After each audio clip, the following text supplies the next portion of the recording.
ये विपिन, तुम्हारी आवाज बहुत बहुत क्रैक कर रही है। तुम्हारी आवाज आ ही नहीं रही है हमें। ओके, थोड़ा सा अपना कनेक्शन देखो या कहीं बाहर जाके बैठो पेड़ के नीचे। चलो स्टार्ट करते हैं बच्चों। तो आज का जो हमारा टॉपिक रहेगा ये हमारा इन कंटिन्यूएशन ही है। ऐसा नहीं है कि हमने कोई कंटिन्यूटी जो है अपनी ब्रेक करी है। मैं फिर आप लोगों को बता रहा हूँ, आज से हमारी जो भी क्लासेस होंगी वो ज्यादातर एक बाइलिंगुअल मोड के अंदर में क्लासेस कंडक्ट कराई जाएंगी आपकी। और अगर कोई स्पेसिफिक किसी की रिक्वायरमेंट हुई तो फिर हम देखते हैं, हम मीडियम्स जो होंगे उनको अलग अलग करने की कोशिश करेंगे। लेकिन अभी जो प्रेजेंट का स्टेटस है वो यही है कि हम लोग अभी जो क्लासेस कंडक्ट कराएंगे आप लोगों की वो बाइलिंगुअल मोड में ही रहेंगी। और मैंने देखा है कि बाइलिंगुअल मोड के अंदर में स्टूडेंट ज्यादा कंफर्टेबल हो जाते हैं, क्योंकि इंग्लिश में भी मिल जाता है उन लोगों को और हिंदी में भी मिल जाता है। तो इसमें हिंदी मीडियम के बच्चे भी कंफर्टेबल हो जाते हैं और इंग्लिश मीडियम के बच्चे भी कंफर्टेबल हो जाते हैं। क्योंकि खास तौर से नॉर्थ इंडिया की अगर हम बात करें तो नॉर्थ इंडिया में ज्यादातर बच्चे बाइलिंगुअल मोड के अंदर में कंफर्टेबल होते हैं। हालांकि मैं इस चीज को प्रमोट नहीं करता हूँ। कारण क्या है, जब आप एग्जाम में लिखने जाते हैं या जब आप एग्जाम में आंसर लिख रहे होते हैं तो कहीं ना कहीं आपको लैंग्वेज का इश्यूज आ जाता है। ओके, तो लेकिन फिर भी ऑनलाइन मोड के अंदर में कॉन्सेप्ट समझने के लिए बाइलिंगुअल मोड सबसे बढ़िया मोड होता है किसी भी कॉन्सेप्ट को समझने के लिए। तो जैसे हम लोगों का आप लोगों को इस चीज के बारे में पूरा पता ही है कि ये प्रोग्राम जो हम लोगों ने चलाया था वो किस पर्पस के लिए चलाया था और हम लोग आगे क्या हमारे प्लान्स हैं। तो कई बार मैंने आप लोगों को बताया है कि ये एनसीईआरटी का एक फाउंडेशन कोर्स रहेगा आपका। एनसीईआरटी का फाउंडेशन कोर्स है। It is a foundation course based on NCERT. Okay, foundation course NCERT का। और हमारा जो मेन एग्जाम जिसको हम फोकस करेंगे, हालांकि एनसीईआरटी जो होती है वो कई सारे एग्जाम्स के अंदर में इसकी इंपॉर्टेंस होती है, लेकिन हमारा जो मेन फोकस एरिया रहेगा वो रहेगा इंडियन एडमिनिस्ट्रेटिव सर्विसेज। और जिसको हम जनरली जो सही वर्ड है उसके लिए है CSE, civil services examination. Okay, और आप जानते हैं कि एग्जाम को कंडक्ट कराने वाली जो कॉन्स्टिट्यूशनल बॉडी है उसका नाम है यूपीएससी। तो कई बार इसको यूपीएससी सीएसई भी कहा जाता है क्योंकि यूपीएससी बहुत सारे एग्जाम्स कंडक्ट कराती है। तो उसमें से एक एग्जाम हमारा सिविल सर्विसेज एग्जामिनेशन होता है। ओके, और हम सभी लोग जानते हैं कि जैसे हम लोग कई बार ऐसा होता है कि हम लोग बगैर कुछ सोचे समझे किसी कोचिंग को ज्वाइन कर लेते हैं। ठीक है, वो दिल्ली की भी कोई कोचिंग हो सकती है, आपकी कोई रीजनल कोचिंग भी हो सकती है। ओके, अब होता क्या है कि जब आप कोचिंग को ज्वाइन करते हैं तो जो कोचिंग में टीचर होता है या जो फैकल्टी आपको पढ़ा रही होती है वो अपनी एक फ्रीक्वेंसी पे आपको चीजों को पढ़ा रही होती है। पढ़ाते पढ़ाते उनको भी काफी अनुभव हो चुका होता है, काफी एक्सपीरियंस हो चुका होता है। तो कई बार ऐसा होता है कि वो लोग उन फंडामेंटल कॉन्सेप्ट्स जो होते हैं उनको टेकन फॉर ग्रांटेड ले लेते हैं। जैसे फॉर एग्जांपल, अगर मैं आपसे कॉन्स्टिट्यूशन जब मैं आप लोगों को पढ़ाऊंगा तो अब बहुत सारे लोग ऐसा होते हैं जिनको कॉन्स्टिट्यूशन का मतलब ही नहीं पता होता। ओके, तो ऐसे ऐसे मतलब या ऐसे कॉन्सेप्ट्स जो होते हैं जो बहुत बेसिक से कॉन्सेप्ट्स होते हैं, कई बार कोचिंग के अंदर में जो टीचर्स होते हैं या जो गाइड होते हैं वो कई बार वो फंडामेंटल कॉन्सेप्ट्स जो होते हैं वो मिस कर देते हैं। मतलब मिस नहीं कर देते, वो टेकन फॉर ग्रांटेड होते हैं। वो ये मान लेते हैं कि भाई आप लोग खुद भी पढ़ लेंगे इस चीज के बारे में, और इस चीज के बारे में क्या बताएं। अब बच्चा जब सिविल सर्विसेज की तैयारी के लिए आया है तो इतनी तो बेसिक पढ़ाई करके ही आया होगा। ओके, तो वो लोग इस चीज को मान लेते हैं। ओके, तो उस चक्कर में होता क्या है कि क्लास के अंदर में बड़ी इनइक्वालिटी सी आ जाती है कि कुछ स्टूडेंट्स तो ऐसे होते हैं जिनको समझ में आ रहा होता है और कुछ स्टूडेंट्स ऐसे होते हैं जिनको समझ में नहीं आ रहा होता। लेकिन होता क्या है कि जिनको समझ में नहीं आ रहा होता है ना तो वो कभी बोलते नहीं है क्योंकि उनको शर्म आ रही होती है बोलने के अंदर में। तो ये जो एनसीईआरटी का फाउंडेशन कोर्स है इसका मेन ऑब्जेक्टिव यही है कि आप तैयारी से पहले की तैयारी, ओके, जिसको मैं इंग्लिश में बोलूं तो it is a pre preparation. It is a pre preparation. Pre preparation का मतलब ये नहीं कि प्रीलिम्स की प्रिपरेशन। क्योंकि कई बार लोग, मैंने कई प्लेटफॉर्म पे इस वर्ड को यूज करा तो सर क्या आप केवल प्रीलिम्स के बारे में पढ़ाएंगे? अरे भाई, मेरा मतलब यहाँ पे प्री प्रिपरेशन से है कि प्रिपरेशन से पहले की प्रिपरेशन जो होती है। ओके, और उस चीज के लिए जो बेस्ट बुक्स हैं वो है आपकी एनसीईआरटी। ओके, मैं ये नहीं कहूंगा कि आप सारी किताब छठी से लेकर 12वीं तक आप पढ़ना शुरू करिए। ओके, कई बार ऐसा होता है कि किताबों के अंदर में रिपीटिशन बहुत होता है। जो कॉन्सेप्ट आप 6 क्लास के अंदर में पढ़ रहे होते हैं, वो आपका कई बार ऐसा होता है 10th क्लास के अंदर में भी आपको मिल रहा है, वही कॉन्सेप्ट आपको 11th क्लास के अंदर में भी मिल रहा होता है। तो हम लोगों ने क्या करा है कि हम लोगों ने आपको लिस्ट तो पूरी दी है एनसीईआरटी की बुक्स के बारे में, कौन कौन सी बुक्स हम कवर करेंगे, लेकिन जो हमारा पढ़ाने का तरीका रहेगा वो टॉपिक बेस्ड रहेगा। जैसे आज मैं आप लोगों को एक टॉपिक पढ़ाऊंगा, structure of atmosphere. Structure of atmosphere कि वायुमंडल की संरचना क्या होती है, या स्ट्रक्चर ऑफ एटमॉस्फेयर क्या होता है। अब इसको बताने से पहले मैं आप लोगों को कुछ बेसिक कॉन्सेप्ट्स भी समझाऊंगा, क्योंकि आप एकदम से इस स्ट्रक्चर ऑफ एटमॉस्फेयर को समझ नहीं पाएंगे। तो उसको बताने से पहले मैं कुछ बेसिक कॉन्सेप्ट्स जो होते हैं वो भी आपको समझाऊंगा, तभी आप इस चीज को समझ पाएंगे। और इसके अंदर में आप इस चीज को समझेंगे कि भाई स्ट्रक्चर ऑफ एटमॉस्फेयर के अंदर में अलग अलग परतें क्या होती हैं, अलग अलग लेयर कौन कौन सी होती हैं, कौन कौन सी इंपॉर्टेंट गैसेस होती हैं, वो सब चीजें जो होंगी वो स्ट्रक्चर ऑफ एटमॉस्फेयर के अंदर में आ जाएंगे। स्ट्रक्चर की बात करें या कंपोजिशन की बात करें, ओके, ये एक तरीके से आपका जो वायुमंडल का कॉन्सेप्ट है ना, वो आपके दिमाग में बन जाएगा, और उसके बाद आप आगे के कॉन्सेप्ट जो होंगे वो आप समझ सकेंगे। तो ये मेन हमारा ऑब्जेक्टिव रहेगा आज की क्लास कंडक्ट करने का। ओके, दूसरी चीज मैं जो आप लोगों को एक और चीज मैं आप लोगों को गाइड करना चाहूंगा कि या बताना चाहूंगा। अब जैसे हम लोगों ने यहाँ पे स्ट्रक्चर ऑफ एटमॉस्फेयर डिस्कस कर लिया, अब ये स्ट्रक्चर ऑफ एटमॉस्फेयर आपको 8th क्लास की किताब में भी मिलता है, आपको फिर आगे चल के 11th क्लास की किताब जो फिजिकल ज्योग्राफी है उसके अंदर में भी मिलता है। अब मैं जब इस कॉन्सेप्ट को डिस्कस कर लूंगा स्ट्रक्चर ऑफ एटमॉस्फेयर, तो आप पूरी की पूरी एनसीईआरटी छठी से लेके 12वीं तक की एनसीईआरटी के अंदर में जहां जहां ये दे रखा है, ओके, मैंने हर जगह की चीजें उठाकर आपको इस कॉन्सेप्ट के अंदर में डिस्कस कर लिया। ओके, अब इसके अलावा आपको कोई भी रेफरेंस या कोई भी एनसीईआरटी का रेफरेंस जो होता है वो आपको करने की जरूरत नहीं है। तो जैसे मैंने आपको बताया कि मैं टॉपिक उठा के पढ़ाऊंगा आपको, और वो टॉपिक आपका एनसीईआरटी से ही उठाया गया है, एनसीईआरटी से ही लिया गया है। ओके, एनसीईआरटी से लिया गया है, और हमने क्या करा है, टॉपिक को इस लेवल तक आपको बता देंगे कि वो एनसीईआरटी के अंदर में किसी भी किताब, किसी भी क्लास का हो एनसीईआरटी, हम जो डिस्कस करेंगे वो आपकी एनसीईआरटी से ज्यादा ही होगा। एनसीईआरटी की चीजें तो होंगी ही होंगी, बल्कि और उससे एक लेवल जो होगा वो आपको ऊपर समझा देंगे। मेरी बात समझ में आ गई सब लोगों को? मेरी बात बच्चों समझ में आ गई? मेरी बात आप लोगों को समझ में आ गई है? Okay, yes sir. हाँ, तो लोकेंद्र, तो आज का जो हमारा टॉपिक रहेगा वो रहेगा वायुमंडल की संरचना को लेकर। Okay, yes sir.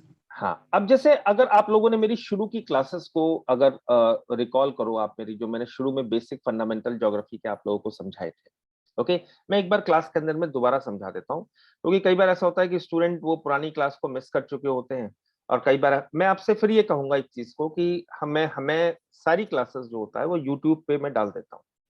ओके, और आप लोग खुद भी और अपने दोस्त जो होते हैं उन लोगों को भी एक बार इस यूट्यूब की जो लिंक होता है, मेरे ख्याल से आप लोगों को मिल जाता है ना वो यूट्यूब का लिंक जो होता है, ओके, आप लोग शेयर कर सकते हैं, आप लोग चाहें तो उसको शेयर कर सकते हैं।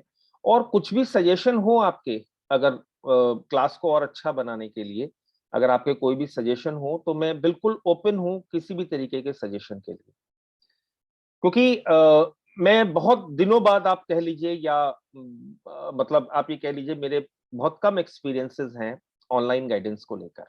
ओके, तो लेकिन अब ये एक तरीके से टेक्नोलॉजी का यूज करना अब सभी क्षेत्रों के अंदर में इंपॉर्टेंट हो गया है। मतलब use of the technology is getting important day by day in every area.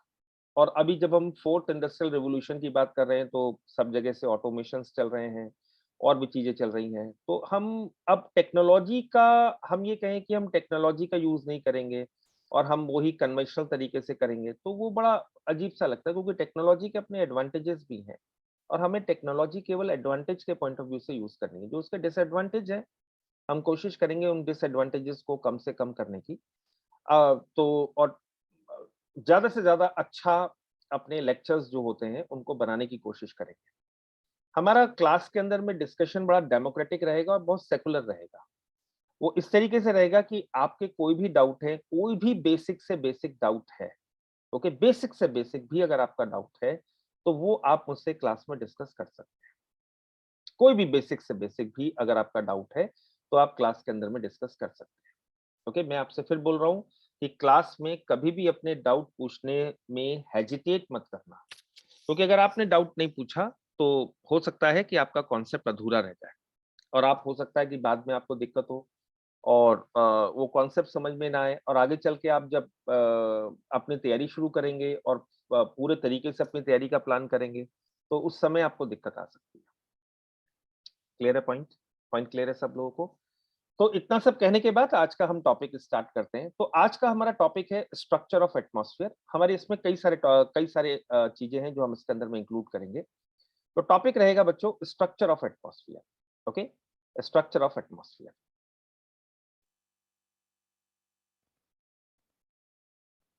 आप सभी लोगों को ये व्हाइट बोर्ड दिखाई दे रहा है ना? Structure of atmosphere. Yes. Okay, Sunetro, जिस लैंग्वेज को मैं यूज कर रहा हूँ आप कंफर्टेबल हो ना सुनेत्रो? मैं थोड़ा सा बाइलिंगुअल हूँ तो मेरे ख्याल से आप कंफर्टेबल होंगे। यस सर, नो प्रॉब्लम, कोई नो दिक्कत problem Sunetro. Okay, so structure of atmosphere जो है उसके बारे में हम डिस्कस करेंगे और साथ ही साथ हम और भी चीजों के बारे में डिस्कस करेंगे आज की क्लास के अंदर में। Composition of atmosphere, composition of atmosphere, कि हमारा एटमॉस्फेयर जो है वो उसका कंपोजिशन क्या है, या उसकी हिंदी में बोले तो स्ट्रक्चर ऑफ एटमॉस्फेयर को संरचना कहा जाता है, वायुमंडल की संरचना।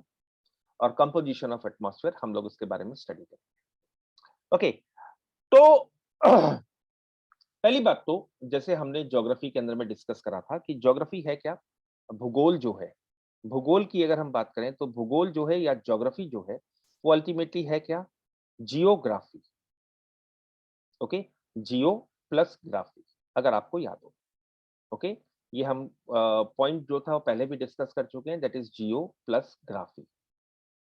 जियो का मतलब होता है अर्थ और ग्राफी का मतलब होता है स्टडी। तो आप ये कह सकते हैं ज्योग्राफी का मतलब क्या हो गया? स्टडी ऑफ अर्थ, यानी कि पृथ्वी का अध्ययन। अगर हम हिंदी में बोले तो इंग्लिश में बोलेंगे हम study of earth. Okay, study of earth. और अगर हम इसको अगर हम हिंदी में बोलना चाहें तो इसको बोलेंगे पृथ्वी का अध्ययन। लेकिन ये जो अध्ययन होता है ना सुनेत्रो, ये जो अध्ययन है हमारा वो कैसा अध्ययन है? एक वैज्ञानिक अध्ययन है। वैज्ञानिक अध्ययन की बात कर रहे हैं। ओके, वैज्ञानिक या साइंटिफिक स्टडी है, साइंटिफिक स्टडी है। ओके, साइंटिफिक स्टडी किस तरीके से है कि हम पृथ्वी पे या अर्थ पे जो भी हम चेंजेस देख रहे हैं या जो भी हम परिवर्तन पृथ्वी पे देखते हैं या जो भी हम चेंजेस अर्थ पे देखते हैं, ओके, उनके पीछे जो हमारे कॉजेज हैं, ओके, जो भी कॉजेज है, कॉज क्या है, किसी भी चीज का कॉज क्या है? अगर हमने देखा कि कुछ जगहों पे हमारे पर्वत हैं, कुछ जगहों पे हमारे प्लेट्यूज हैं, ओके, कुछ जगहों पे हमारे प्लेन एरियाज हैं, तो ऐसा नहीं है कि हर जगह आपको हर चीज मिल जाती है। ओके, तो इन सब वेरिएशंस जो हैं अर्थ के ऊपर, जो डिफरेंट डिफरेंट आपको कैरेक्टरिस्टिक्स मिलती हैं या different different features on the earth surface जो आपको मिलती हैं, उनको हम वेरिएशन ऑन अर्थ सरफेस कहते हैं। ओके, इन सब वेरिएशन के पीछे कारण क्या है? और अर्थ की स्टडी करते वक्त हमने क्या करना है? मॉडल्स को बनाना है, थेरीज को डेवलप करना है, थेरीज को बनाना है। ओके, और साथ ही साथ ये भी देखना है कि हमारे जो कंक्लूजन्स हो, जो भी हम निष्कर्ष निकालेंगे, उनमें क्या हो? ऑब्जेक्टिविटी हो। ऑब्जेक्टिविटी का मतलब होगा कि एक ही सहमति हो, जो भी निष्कर्ष निकलेगा या जो भी कंक्लूजन निकलेगा, उसमें एक प्रकार की सहमति हो, तो तभी वो वैज्ञानिक अध्ययन कहलाएगा, अदरवाइज वो वैज्ञानिक अध्ययन नहीं कहलाएगा। This point is clear? This point is clear? Yes तभी sir. then only we can call it to be as a scientific study, otherwise it is not going to be a scientific study. Okay, now as far as the earth is concerned guys, जहां तक earth की बात है, okay, as far as the earth is concerned, then we tend to study the earth, okay, in a form uh, in which we take the earth as a system. We take the earth as a system. Okay, हम पृथ्वी को एक निकाय के रूप में लेते हैं। We take earth as a system, okay, and this system consist of, system को हिंदी में बोलेंगे निकाय। हम पृथ्वी को एक निकाय के तौर पे लेते हैं या सिस्टम के तौर पे लेते हैं, and the earth as a system consists of various okay realms, okay, or you can say realm को हम कह सकते हैं मंडल, okay। पृथ्वी के विभिन्न पृथ्वी के अध्ययन को हम पृथ्वी के कई प्रकार के मंडल जो होते हैं उसके अंदर में विभाजित कर लेते हैं और उनको रियाल्म्स में कर लेते हैं। और हम किस तरीके से करते हैं, हम जो रियाम लेके चलते हैं वो कहलाता है, the first one is called to be as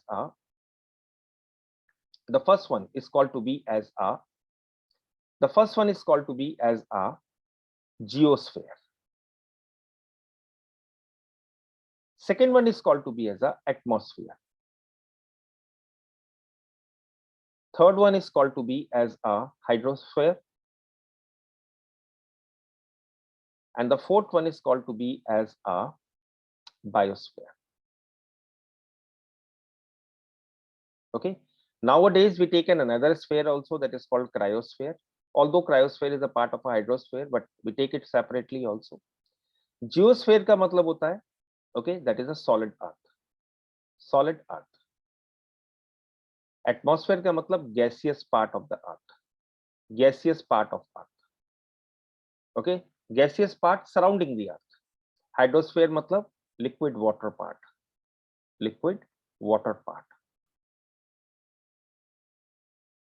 And biosphere का मतलब, the biosphere means, okay, जिसको हम हिंदी में जीव मंडल कहते हैं, and that is called to be as a living component, living part.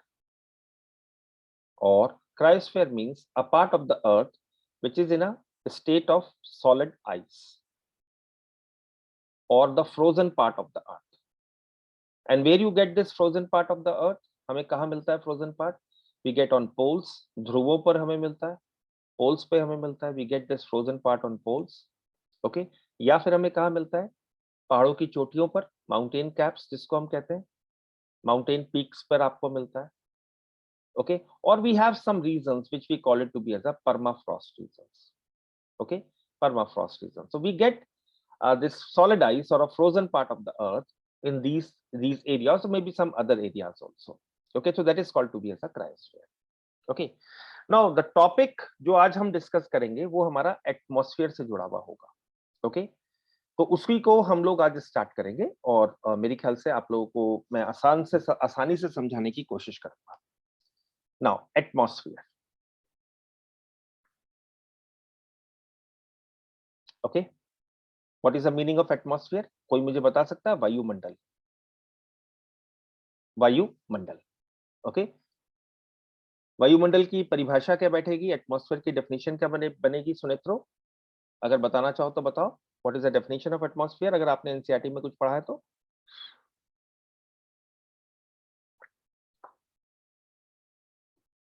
कोई जवाब देगा? माइक ऑन करके बोल सकते हो आप लोग, मुझे सुनाई दे जाएगी। Sir, a mixture of different gases surrounding the earth. Mixture of different gases surrounding In the certain proportions surrounding the earth. okay. और थोड़ा सा सही है, काफी हद तक सही है सर। विभिन्न प्रकार की गैसें जो हमारी पृथ्वी को चारों ओर से घेरे हुए हैं सर। हाँ, विभिन्न प्रकार की, ये भी तुम्हारा बिल्कुल सही है। तो व्हाट वी कैन से, अब बेसिक डेफिनेशन क्या बैठेगी? देखो बच्चों, एक चीज का हमेशा ध्यान रखना, किसी भी कॉन्सेप्ट को समझने के लिए है ना, हमें कभी भी उसकी स्टार्टिंग जो होनी चाहिए ना, वो बहुत टेक्निकल टर्म से नहीं करनी चाहिए, बहुत ही टेक्निकल वर्ड्स से या टेक्निकल टर्म से हमें कभी स्टार्ट नहीं करनी चाहिए।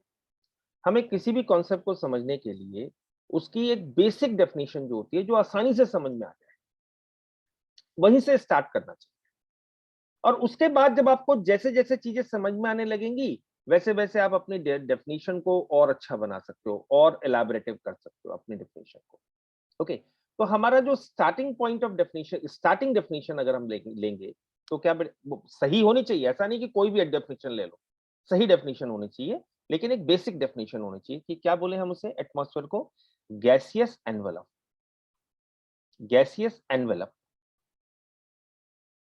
surrounding the earth,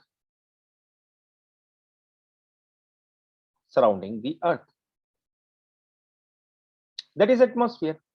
पृथ्वी के चारों ओर गैसों का जो आवरण है, ओके, पृथ्वी के चारों ओर जो गैसों का आवरण है उसको हम क्या बोलेंगे? वायुमंडल, या उसको हम एटमॉस्फेयर बोलेंगे। ये पॉइंट क्लियर है आप लोगों को? ये पॉइंट Yes, सब sir. लोग, ये पॉइंट क्लियर है? यहीं से अब एटमॉस्फेयर में क्या है? अब इन गैसेस के अंदर में क्या एक ही गैसेस है? नहीं, it consist of various gases. It consist of various gases, और you can say it consist of mixture of gases. Mixture of gases. Okay, this point is clear? This point is clear? Okay, Yes, sir. It consist of mixture of gases, and gases बहुत सारी हो सकती है। Okay okay, कौन कौन सी gases होती हैं, कौन कौन सी चीजें होती हैं? अगर जब हम उनकी गैसेस के बारे में स्टडी करने लगते हैं तब हम उसको बोलते हैं कंपोजिशन। कंपोजिशन ऑफ एटमॉस्फेयर, कि हमारा वायुमंडल किन किन चीजों से मिलकर बना है। ओके, हम कहेंगे वायुमंडल का संगठन। ओके, कंपोजिशन ऑफ एटमॉस्फेयर, हमारा वायुमंडल जो है वो किन किन गैसेस से मिलकर बना हुआ है, या उसमें कौन सी प्रकार की गैसेस है। और जब हम ये कहते हैं कि गैस, ये जो हमारा वायुमंडल है वो किस तरीके से नीचे से ऊपर की ओर डिस्ट्रीब्यूटेड है, क्या जैसी हमें विशेषताएं नीचे की ओर मिलती हैं, क्या वैसी ही विशेषताएं हमें ऊपर की ओर मिलती हैं? तो जब हम वायुमंडल का एक डेवलपमेंट हम देख रहे होते हैं, या वायुमंडल का हम एक प्रोग्रेस अगर हम देख रहे होते हैं from the surface of the earth to a certain height, then we call it to be as a structure of atmosphere, structure of atmosphere. तो जब भी हम एटमॉस्फेयर के बारे में स्टडी करते हैं तो हमेशा दो चीजों के बारे में जरूर देखते हैं, कंपोजिशन ऑफ एटमॉस्फेयर और स्ट्रक्चर ऑफ एटमॉस्फेयर। इसी के साथ साथ बच्चों, हमारे दिमाग में एक पॉइंट और आ जाता है, हमारे दिमाग में एक इश्यू और आ जाता है कि जैसे हम पृथ्वी की उत्पत्ति की बात करते हैं, जैसे पृथ्वी के ओरिजिन की बात करते हैं कि हमारी पृथ्वी बनी कैसे, ओके, आई कैसे, बनी कैसे, सोलर सिस्टम कैसे बना, ये सब चीजें हमारे दिमाग में चलती रहती है, नहीं चलती रहती है। ओके, तो उसी तरीके से हमारे लिए एक और चीज इंपॉर्टेंट है, हम ये भी समझें कि हमारा जो एटमॉस्फेयर था वो कैसे बना। ओके, हमारा जो एटमॉस्फेयर था वो कैसे बना, इसका निर्माण किस तरीके से हुआ, किस तरीके से एटमॉस्फेयर जो था उसकी फॉर्मेशन। ओके, क्या हम ये कहें कि पृथ्वी की शुरुआत से ही हमेशा पृथ्वी पर एक एटमॉस्फेयर रहा है, या पृथ्वी का जो वायुमंडल है उसके अंदर में समय के साथ साथ परिवर्तन आते रहे हैं, और वायुमंडल का जो विकास हुआ है वो एक विभिन्न चरणों के अंदर में हुआ है, और you can say that the development of the atmosphere has taken place in a different or a various stages. This point is clear, guys? Is this point clear? Yes, yes, sir. Okay, so that is also an important point that we need to discuss, that how the atmosphere evolve kaise hua. Okay, now understanding the complete evolution of the atmosphere, या वायुमंडल का संपूर्ण विकास को अगर हमें study करना है, या उसके कंप्लीट इवोल्यूशन को हमें स्टडी करना है, ओके, तो फिर एक सेपरेट क्लास होती है। लेकिन आज का हमारा टॉपिक जो है वो है स्ट्रक्चर ऑफ एटमॉस्फेयर और कंपोजिशन ऑफ एटमॉस्फेयर। इसलिए एटमॉस्फेरिक इवोल्यूशन, एटमॉस्फेयर का इवोल्यूशन कैसे हुआ है उसके लिए मैं एक छोटा सा आपको थोड़ा सा आइडिया दूंगा, और उसके बाद हम लोग कंपोजिशन ऑफ एटमॉस्फेयर और स्ट्रक्चर ऑफ एटमॉस्फेयर के बारे में हम लोग डिस्कस करेंगे। ओके, और अगर आप लोग इंटरेस्टेड होंगे तो मैं आपको किसी और दिन क्लास बनाकर पूरा एटमॉस्फेयर का इवोल्यूशन किस तरीके से हुआ, किस तरीके से पृथ्वी की उत्पत्ति हुई, किस तरीके से क्रस्ट जो होती है उनकी फॉर्मेशन हुई, जो पृथ्वी की क्रस्ट है ना, आप लोग जानते हैं ना, मेरे ख्याल से आप लोगों ने पढ़ा होगा कि पृथ्वी की Lithosphere. ऊपरी परत, हाँ, लिथोस्फीयर जो है crust plus upper part of the mantle, part of the upper mantle, then that is called to be as a lithosphere. तो उसकी फॉर्मेशन कैसे हुई, कैसे बनी क्रस्ट, ओके, और किस तरीके से क्रस्ट जो है वो दो तरीके से डिवाइडेड है, oceanic crust and continental crust. Okay, जिन बच्चों का ज्योग्राफी ऑप्शनल है, या जो लोग ज्योग्राफी ऑप्शनल लेने का प्लान कर रहे हैं, उनके लिए भी ये टॉपिक काफी इंपॉर्टेंट हो जाता है कि एटमॉस्फेयर का इवोल्यूशन कैसे हुआ। और आज जब हम क्लाइमेट चेंज की बात कर रहे हैं तो उस कॉन्टेक्स्ट के अंदर में भी जो हमारा एटमॉस्फेयर है वो किस तरीके से इवॉल्व हुआ, या एटमॉस्फेयर की उत्पत्ति, ओरिजिन कैसे हुआ, और फिर बाद में चल के उसका विकास किस तरीके से हुआ। पहली बात तो ओरिजिन कैसे हुआ, फिर बाद में चल के उसमें जो जो क्रमिक विकास होते रहे, या जो जो एक डेवलपमेंट उसके अंदर में होते रहे, ओके, तो उसको हम बोलेंगे atmospheric evolution, evolution of the atmosphere. Okay, तो वो किस तरीके से हुआ, किन किन स्टेजेस के अंदर में हुआ, कैसे हुआ, तो वो हमें देखना पड़ेगा। ओके, यहाँ पे शुरुआत करने से पहले तो मैं थोड़ा सा आपको आगे बढ़ने से पहले एटमॉस्फेयर का इवोल्यूशन जो है उसके बारे में थोड़ा सा आपको आइडिया दे देता हूँ। तो उसके लिए मैं एक स्लाइड शेयर करूंगा और हम लोग ओके, आप लोगों को दिख रहा है बच्चों? Yes, sir. आप लोगों को सामने का अर्थ का एटमॉस्फेयर टॉपिक दिख रहा है बच्चों? सब लोगों को दिख रहा है ना? स्लाइड दिख रही है ना सब लोगों को? Yes, sir. है ना? Yes sir. हाँ, तो सामने आपको टॉपिक दिख रहा होगा अर्थ एटमॉस्फेयर, या उसके जो आज टॉपिक है इवोल्यूशन ऑफ द एटमॉस्फेयर। जब हम बात कर रहे हैं तो इवोल्यूशन ऑफ द एटमॉस्फेयर की बात कर रहे हैं कि हम ये देखेंगे कि इवोल्यूशन ऑफ द एटमॉस्फेयर मतलब जो हमारा वायुमंडल है उसका विकास किस तरीके से हुआ।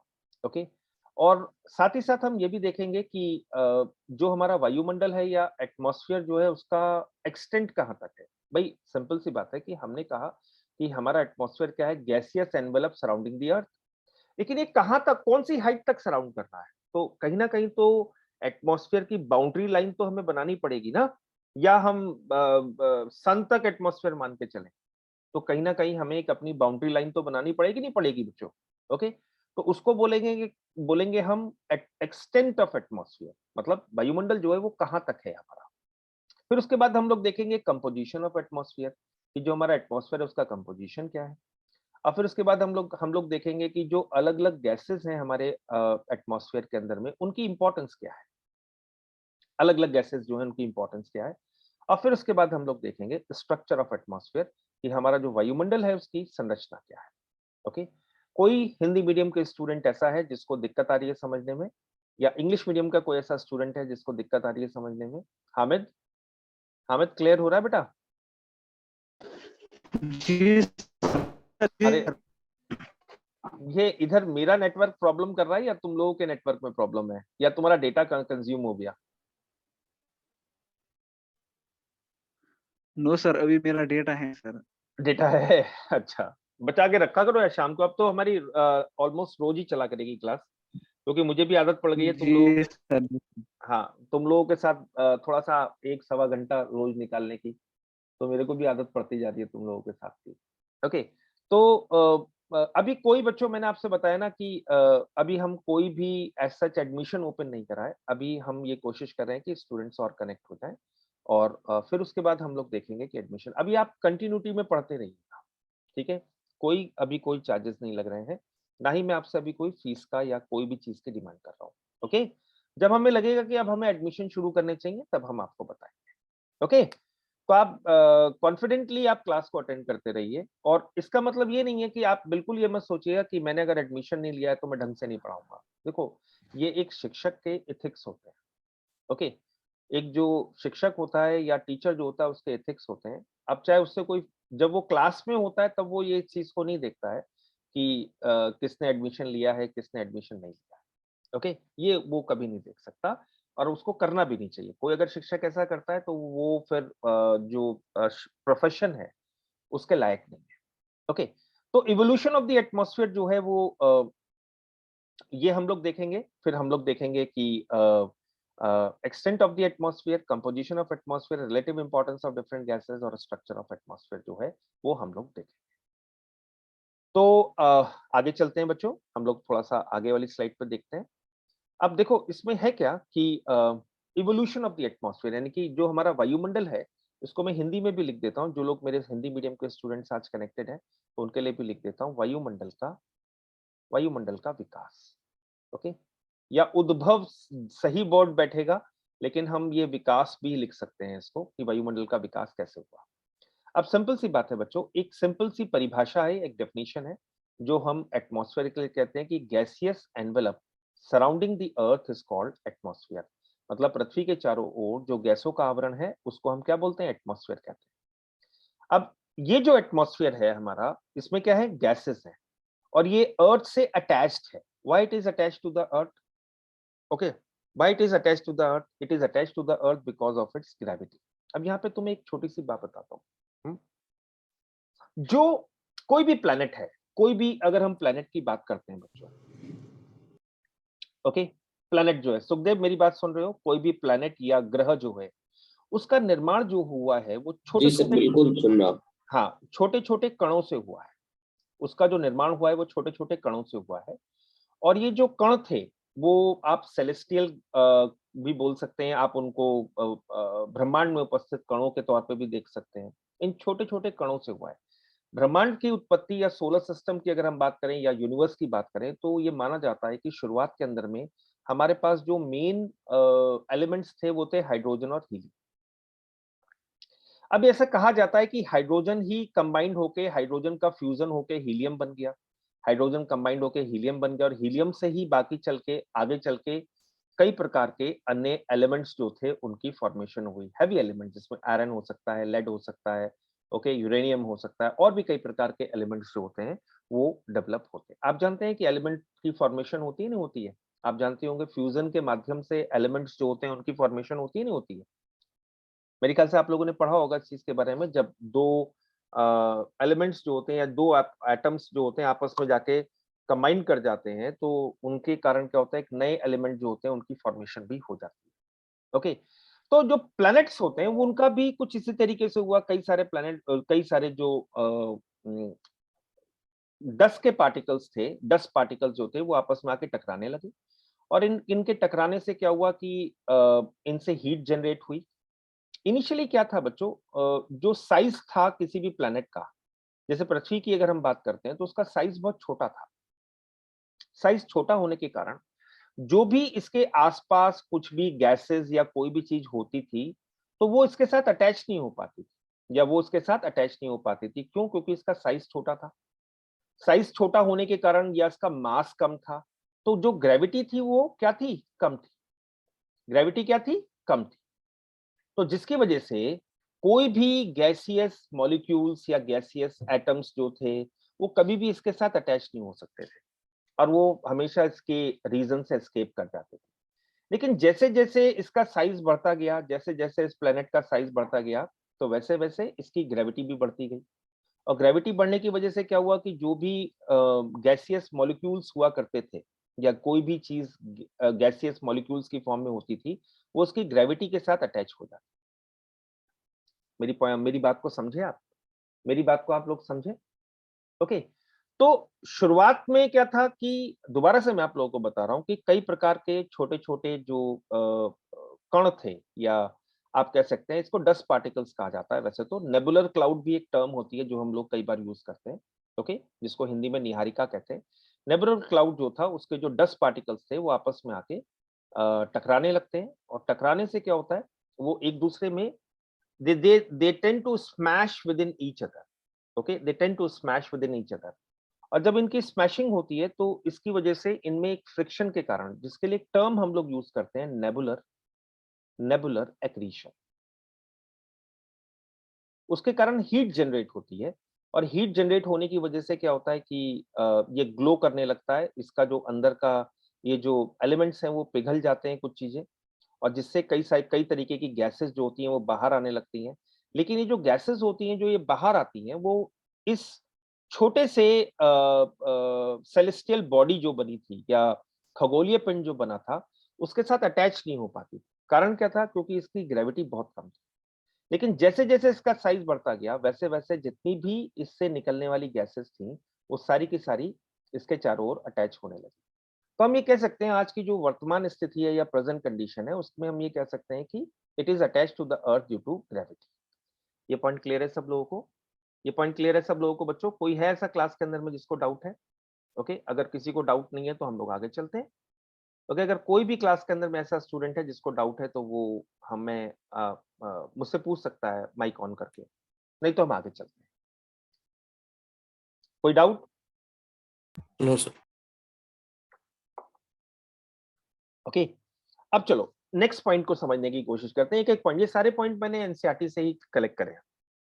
ओके, नाउ जैसे जैसे as the earth cool down, the point here is as the earth cool down, okay, as the earth cool down it results into the formation of the crust. Okay, ये point clear हुआ आप लोगों को, या मैं दूसरी slide लेके आपको समझाऊं? जैसे जैसे पृथ्वी ठंडी हुई, ओके, वैसे वैसे क्या हुआ, क्रस्ट जो थी उसकी फॉर्मेशन होने लगी। चलिए मैं आपको इसको I'll take a slide, a blank slide. Okay, just a minute, guys. Okay, मैं आप लोगों को व्हाइट बोर्ड दिख रहा है सब लोगों को?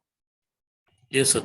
हाँ, अब इसको समझते हैं। देखो बच्चों, है क्या, जैसे मैंने आपको बताया कि अभी जैसे मैंने अभी पीछे भी डिस्कस करा था, ओके, 10 के जो पार्टिकल्स थे वो आपस में कोलाइड करने लगते हैं और उससे लंप ऑफ मास जो होता है, एक बेसिक डेफिनेशन के तौर पे बेसिक तरीके से समझने की कोशिश करते हैं, एक लंप ऑफ मास जो होता है वो बनने लगता है। ओके, इसका कोई साइज नहीं है, इसकी कोई शेप नहीं है, आप ये कहें कि कोई एक पर्टिकुलर शेप के अंदर में हो जाता है, वो नहीं। अब है क्या कि और क्योंकि ये इनमें कॉलिजन्स हो रहे हैं, इनमें बहुत ज्यादा कॉलिजन्स हो रहे हैं, तो जिसकी वजह से क्या होता है, इनमें हीट भी जनरेट होने लगती है और ये हीट इतनी ज्यादा हो जाती है कि ये पूरा का पूरा एरिया जो है एक फायर बॉल की तरीके से बन जाता है, क्योंकि एक आग के गोले की तरीके से ये डेवलप हो जाता है।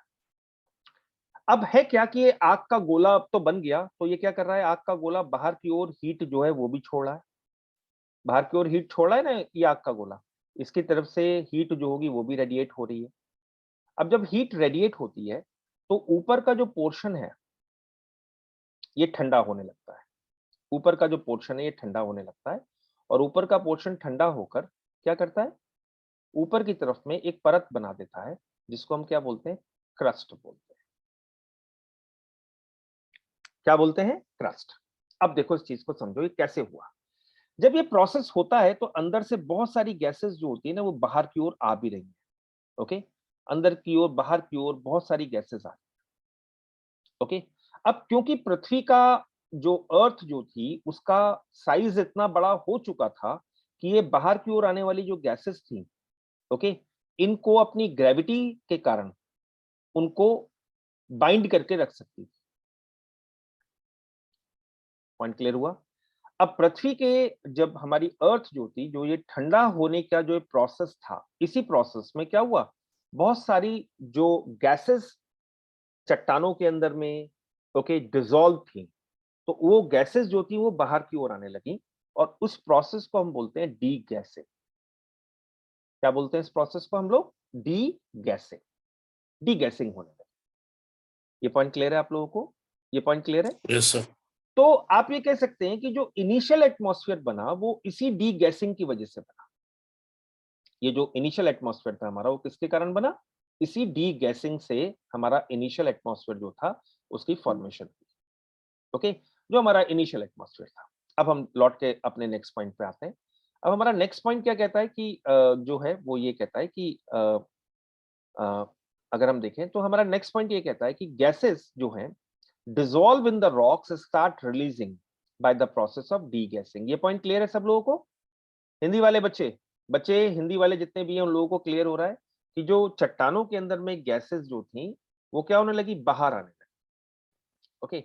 अच्छा एक बात बताओ बच्चों, मुझे एक छोटी सी चीज बताओ, अगर घर में हलवा बनाओगे, ओके, तो पूरे घर में हलवे की महक आ जाती नहीं आ जाती है, अरे आती नहीं आती है, आती है सर। क्यों आ जाती है भाई, Due to diffusion, sir.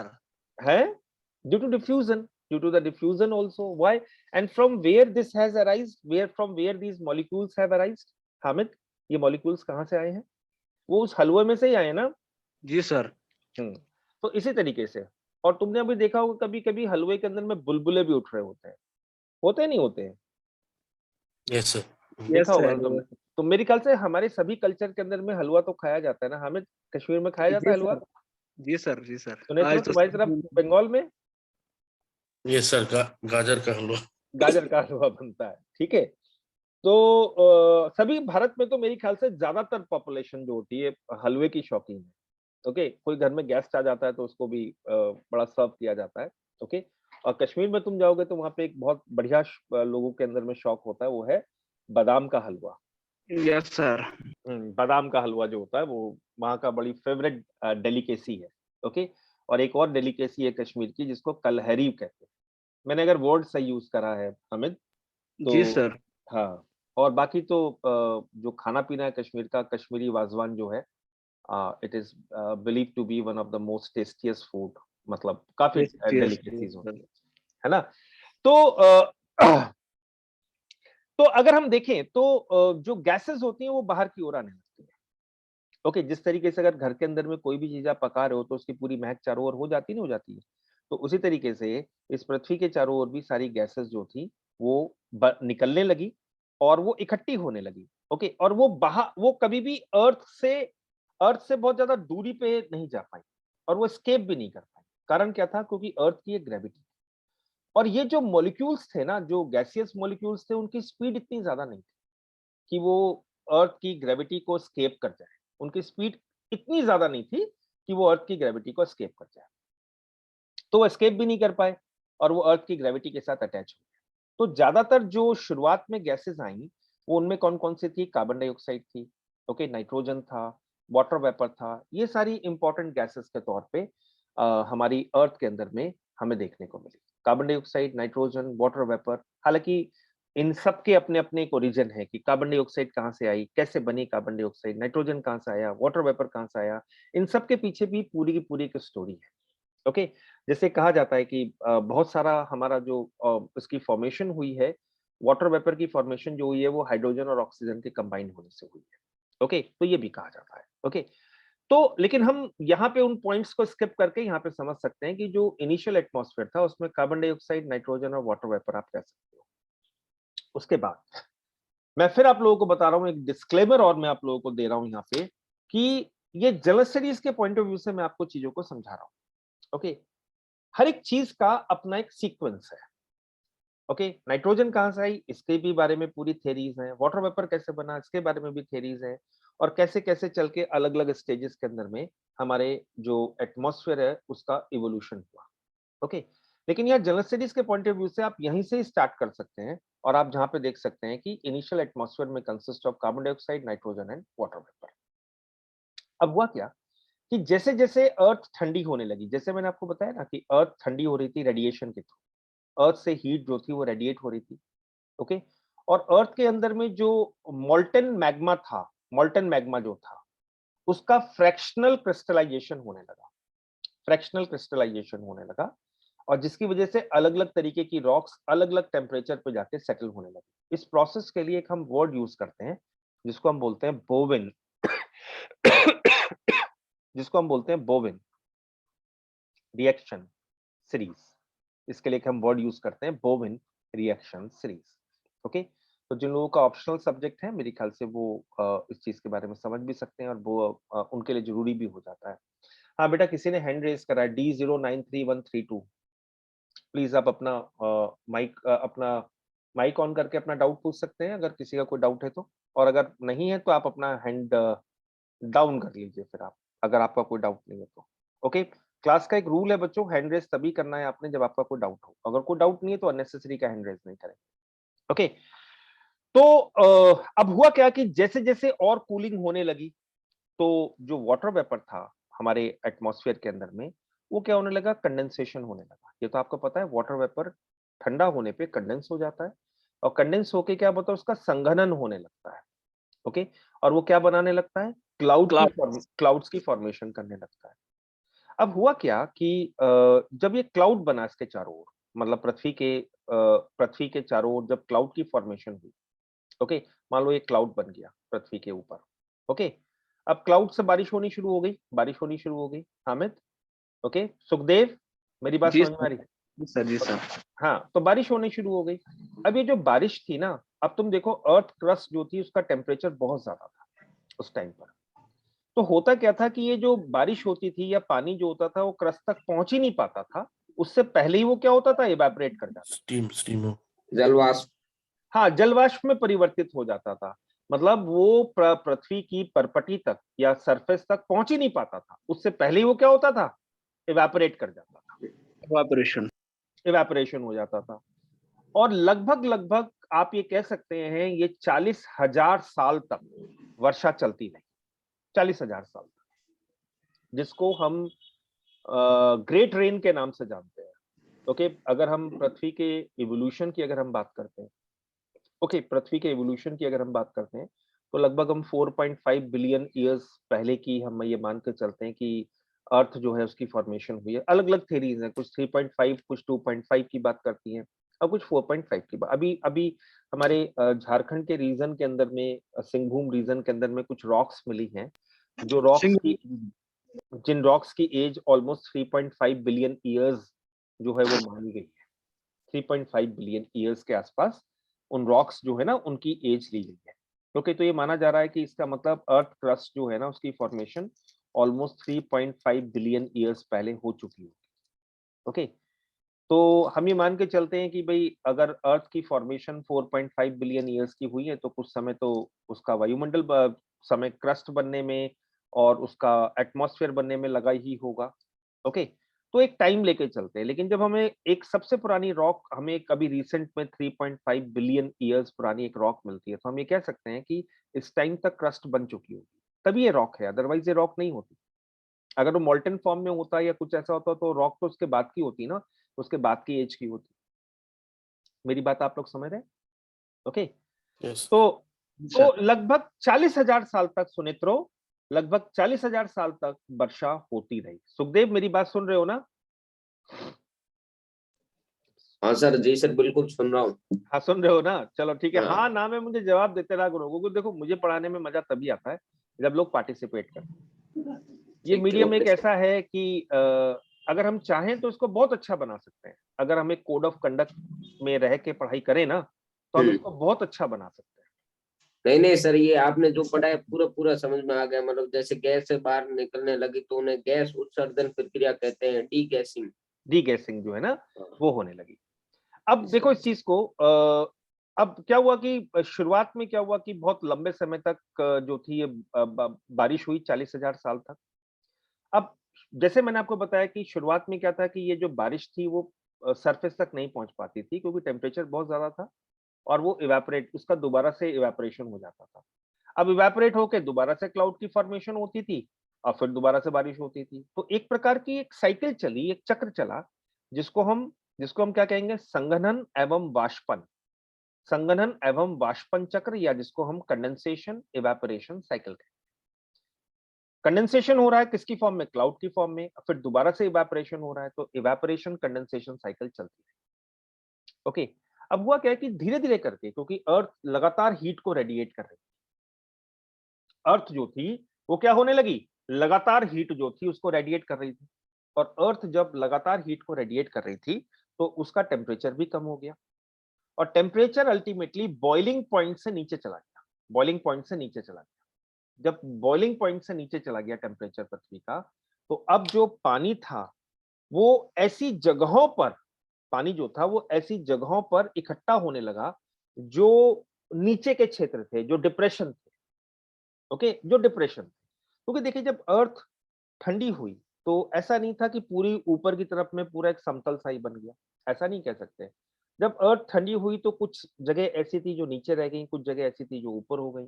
Okay, तो जो नीचे के एरियाज थे वहां पे पानी जो था वो इकट्ठा होने लगा। ओके, और धीरे धीरे करके वो हमारे आगे चल के वो हमारे ओशंस जो थे उनका बेस बन गए। मेरी बात समझ में आई आप लोगों को? बात समझ में आ गई आपको?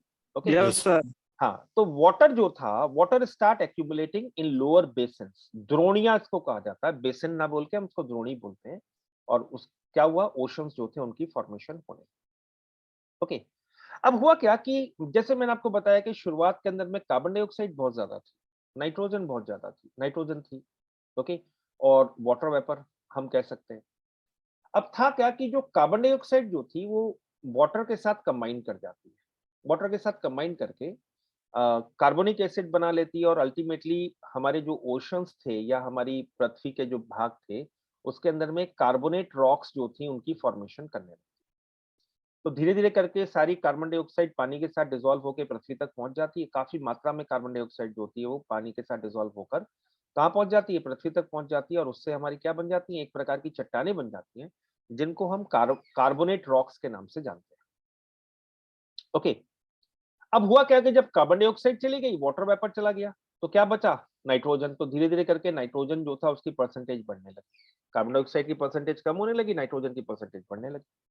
ओके, अब इसका मतलब ये नहीं था कि कार्बन डाइऑक्साइड बिल्कुल खत्म हो गई, वायुमंडल में कार्बन डाइऑक्साइड थी, और इस कार्बन डाइऑक्साइड की वजह से कुछ ऐसे वनस्पतियां यानी कि प्रिमिटिव प्लांट्स जो थे उनका डेवलपमेंट होना शुरू हुआ, और कुछ ऐसे बैक्टीरियाज का डेवलपमेंट होना शुरू हुआ जो बिना ऑक्सीजन के सर्वाइव कर सकते हैं, बिना ऑक्सीजन जो हो सकता है उसके सरवाइव कर सकते हैं।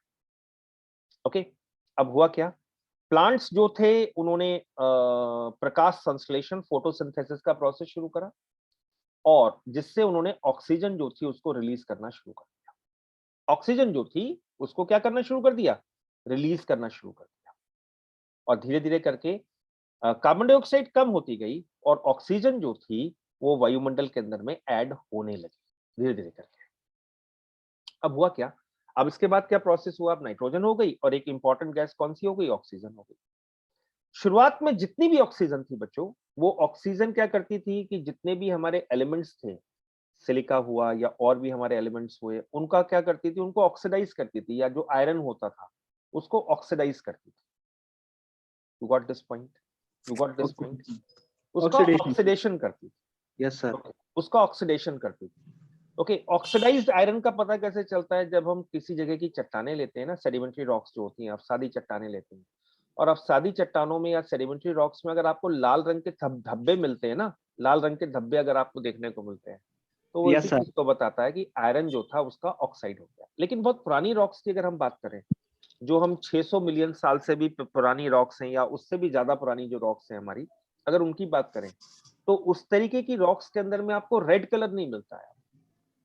इसका मतलब ये हुआ कि उस टाइम में ऑक्सीजन नहीं थी वायुमंडल के अंदर में हमारे, या हमारे एटमॉस्फेयर के अंदर में ऑक्सीजन जो थी वो नहीं थी। बाद में चल के ऑक्सीजन बननी शुरू हुई है। ओके, तो नाइट्रोजन तो थी ही, और जो प्लांट्स थे उनके फोटोसिंथेसिस से ऑक्सीजन रिलीज होने लगी। तो दो इंपॉर्टेंट गैसेस जो थी हमारे एटमॉस्फेयर के अंदर में ऐड होने लगी। शुरुआत में ज्यादातर जो ऑक्सीजन थी वो क्या करती थी कि जो आयरन था हमारा उसको ऑक्साइड में कन्वर्ट करने लगी। और फिर जब हमने देखा कि आयरन जो था, सरफेस का जो आयरन था वो सारा सैचुरेट हो गया, वो फर्दर ऑक्सीडेशन के लिए बचा ही नहीं, सैचुरेट हो चुका है या फर्दर ऑक्सीडेशन के लिए बचा ही नहीं है, तो अब ये ऑक्सीजन जो थी वो वायुमंडल के अंदर में, एटमॉस्फेयर में इकट्ठी होने लगी। ये पॉइंट क्लियर है आप लोगों को, ये पॉइंट Yes, क्लियर है आप? Yes Yes, sir. sir. तो अल्टीमेटली क्या हुआ कि नाइट्रोजन तो थी ही, कार्बन डाइऑक्साइड पानी के साथ डिसॉल्व होकर बाहर नीचे आ गई थी। तो अल्टीमेटली कौन कौन सी दो इंपॉर्टेंट गैसेस बन गई, नाइट्रोजन और ऑक्सीजन। Oxygen. और आप ये कह सकते हैं कि आज हमारा प्रेजेंट एटमॉस्फेयर जो है वो इस तरीके से बनने लगा। प्रेजेंट एटमॉस्फेयर जो है, प्रेजेंट एटमॉस्फेयर में भी क्या है, सबसे इंपॉर्टेंट गैस कौन सी है, नाइट्रोजन। उसके नाइट्रोजन। बाद जो इंपॉर्टेंट गैस है वो कौन सी है, ऑक्सीजन। Oxygen. हाँ, अभी क्या है कि हमारे जो एटमॉस्फेयर का कंपोजिशन है वो पहले भी चेंज हुआ और आगे भी चेंज हो रहा है। और अब चेंज होने के पीछे कारण क्या है कि एंथ्रोपोजेनिक एक्टिविटीज। किस तरीके से कि हम Yes, बहुत sir. ज्यादा कार्बन डाइऑक्साइड का उत्सर्जन कर रहे हैं, एमिशन कर रहे हैं। Okay, Emission. Yes.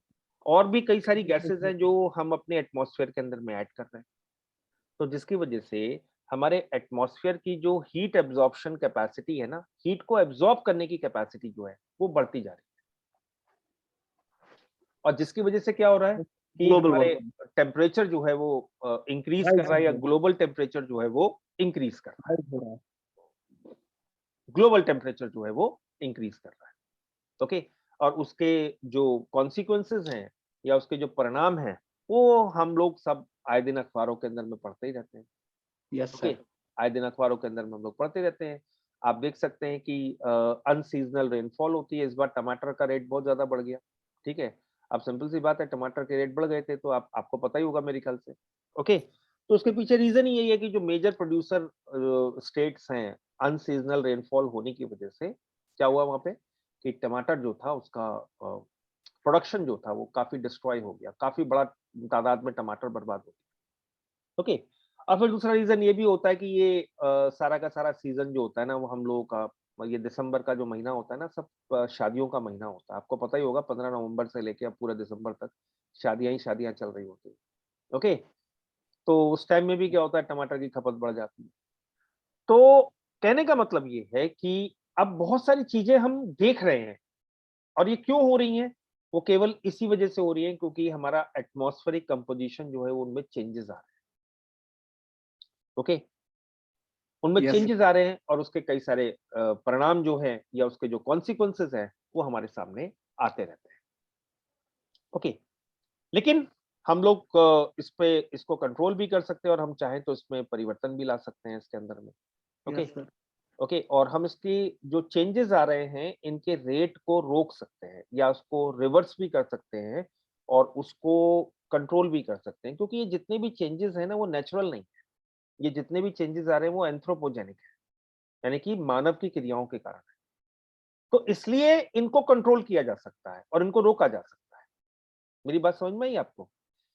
यस क्योंकि इनको कंट्रोल किया जा सकता है, इनको रोका जा सकता है। अगर ये नेचुरल होते तो फिर तो हम कुछ कर ही नहीं सकते थे ना, फिर तो यस हम कुछ सर, कर ही नहीं सकते थे। फिर तो कयामत की रात आ गई है, फिर तो कयामत आ गई है, फिर तो अब बोरिया बिस्तर पैक करो, अब देखेंगे ऊपर कौन मिलेगा।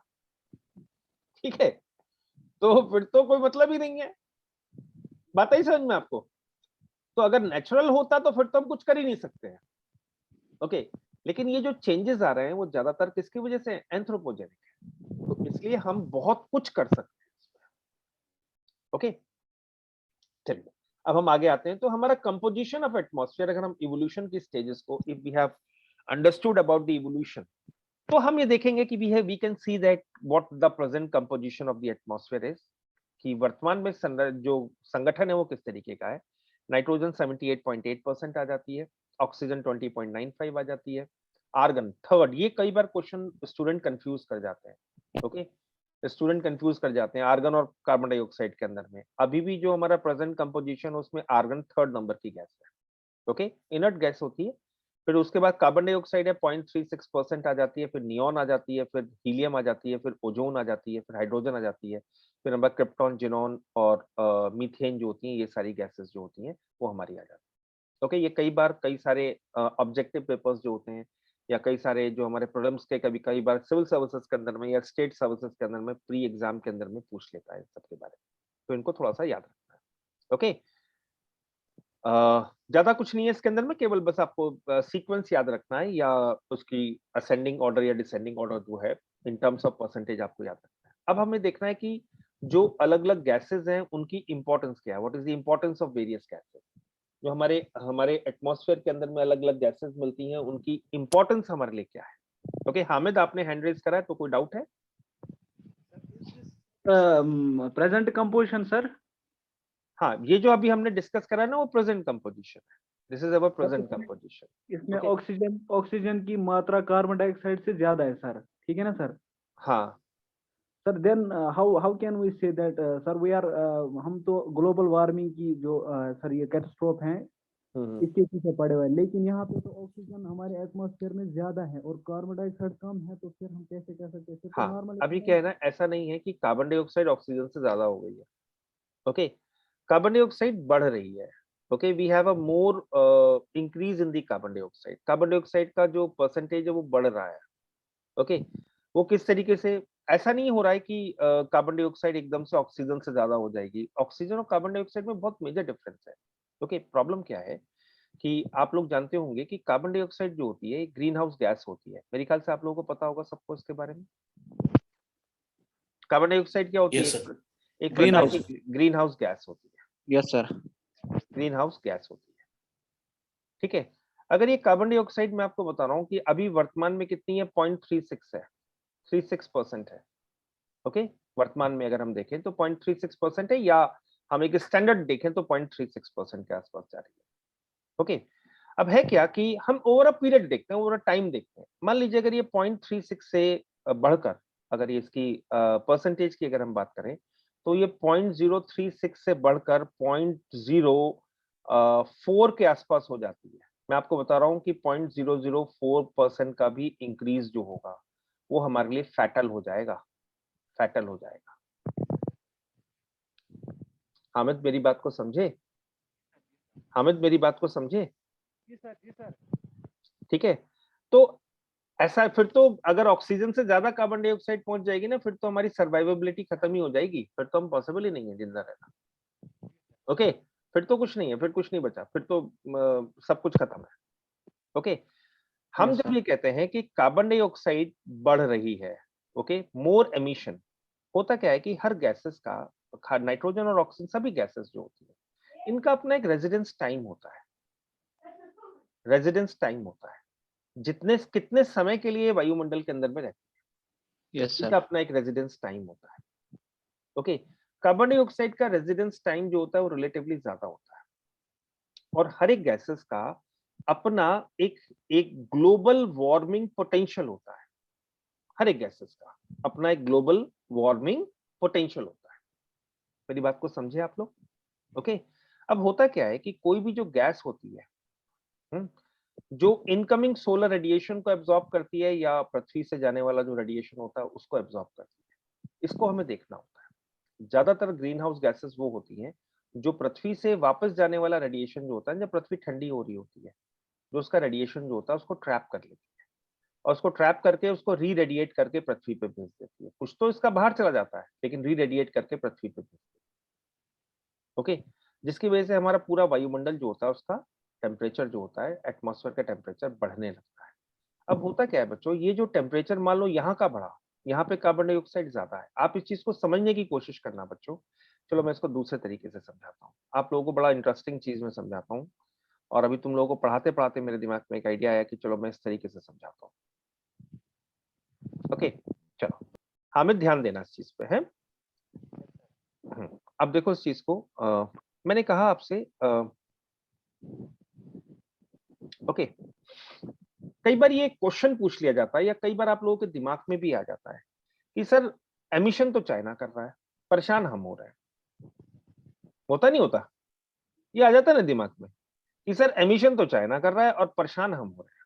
अब हमने कहा कि चाइना के पास एक इंडस्ट्री है, चाइना ने एक इंडस्ट्री लगा रखी है। Yes sir.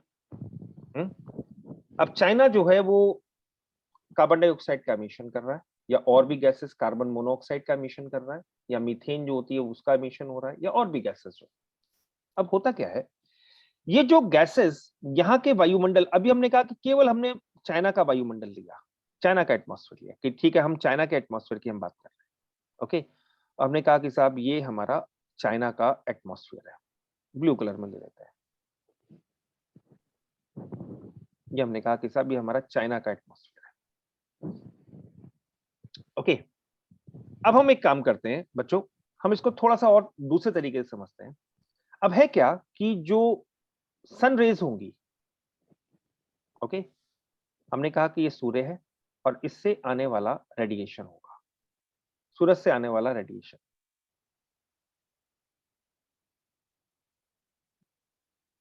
ये पॉइंट क्लियर है? सूरज से आने वाला रेडिएशन। अब क्या होगा, जो आने वाला रेडिएशन होगा, जो सूरज से आने वाला रेडिएशन होगा, वो क्या करेगा, उसका कुछ पार्ट तो कार्बन डाइऑक्साइड एब्जॉर्ब करेंगे लेकिन ज्यादातर पार्ट जो होगा वो अर्थ तक पहुंच जाएगा। अब क्या होगा, अर्थ गर्म होगी और गर्म होके क्या करेगी, री रेडिएट करेगी नहीं करेगी? री रेडिएशन करेगी अर्थ। अर्थ क्या करेगी, री रेडिएशन करेगी। अब ये जो री रेडिएटेड हीट होगी, यानी कि पृथ्वी से वापस जाने वाली जो हीट होगी, क्योंकि आप जानते हैं ना कोई भी चीज हीट को एब्जॉर्ब करके दोबारा से ठंडी होती नहीं, जब ठंडी होती है तो वो अपनी हीट को रेडिएट करती है नहीं करती है? कोई भी चीज है, तुम गर्म करो उस चीज को, थोड़ी देर बाद वो ठंडी हो जाती है। क्यों हो जाती है ठंडी? क्यों हो जाती है? रेडिएट वो अपनी हीट को री रेडिएट कर देती है। इसी तरह से पृथ्वी है, पृथ्वी रात में ठंडी होती है नहीं होती है? ओके, अब है क्या कि जब री रेडिएशन हो रहा होता है तो ये कार्बन डाइऑक्साइड या ये जो गैसेस है ना, इस री रेडिएशन को ब्लॉक कर देते, उसको एब्जॉर्ब करने लगते। Yes sir. ओके, और इसी प्रोसेस को हम क्या बोलते हैं, green house effect. Yes sir. अब देखो, जब ये कोई भी गैस जो अगर वो हीट को एब्जॉर्ब कर लेगी, ओके, मान लो कोई भी हीट को अब एब्जॉर्ब कर लेती है, चाहे वो अर्थ वाली हीट को एब्जॉर्ब करती है चाहे सन वाली हीट को एब्जॉर्ब करती है, जनरली आइडिया से, तो क्या करेगी, उसमें वाइब्रेशन शुरू होगा, मॉलिक्यूलर मोशन शुरू होगा। Yes sir. मॉलिक्यूलर मोशन शुरू होगा।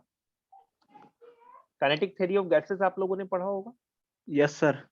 ठीक है, तो कहने का मतलब है कि इनमें मॉलिक्यूलर मोशन शुरू होगा। मॉलिक्यूलर मोशन शुरू होने की वजह से यहाँ की जो हीट है, ओके, क्या ये यहीं तक रह जाएगी या आगे की तरफ ट्रांसफर नहीं होगी? यहाँ पे ट्रांसफर नहीं होगी, इन रीजन्स में ट्रांसफर नहीं होगी।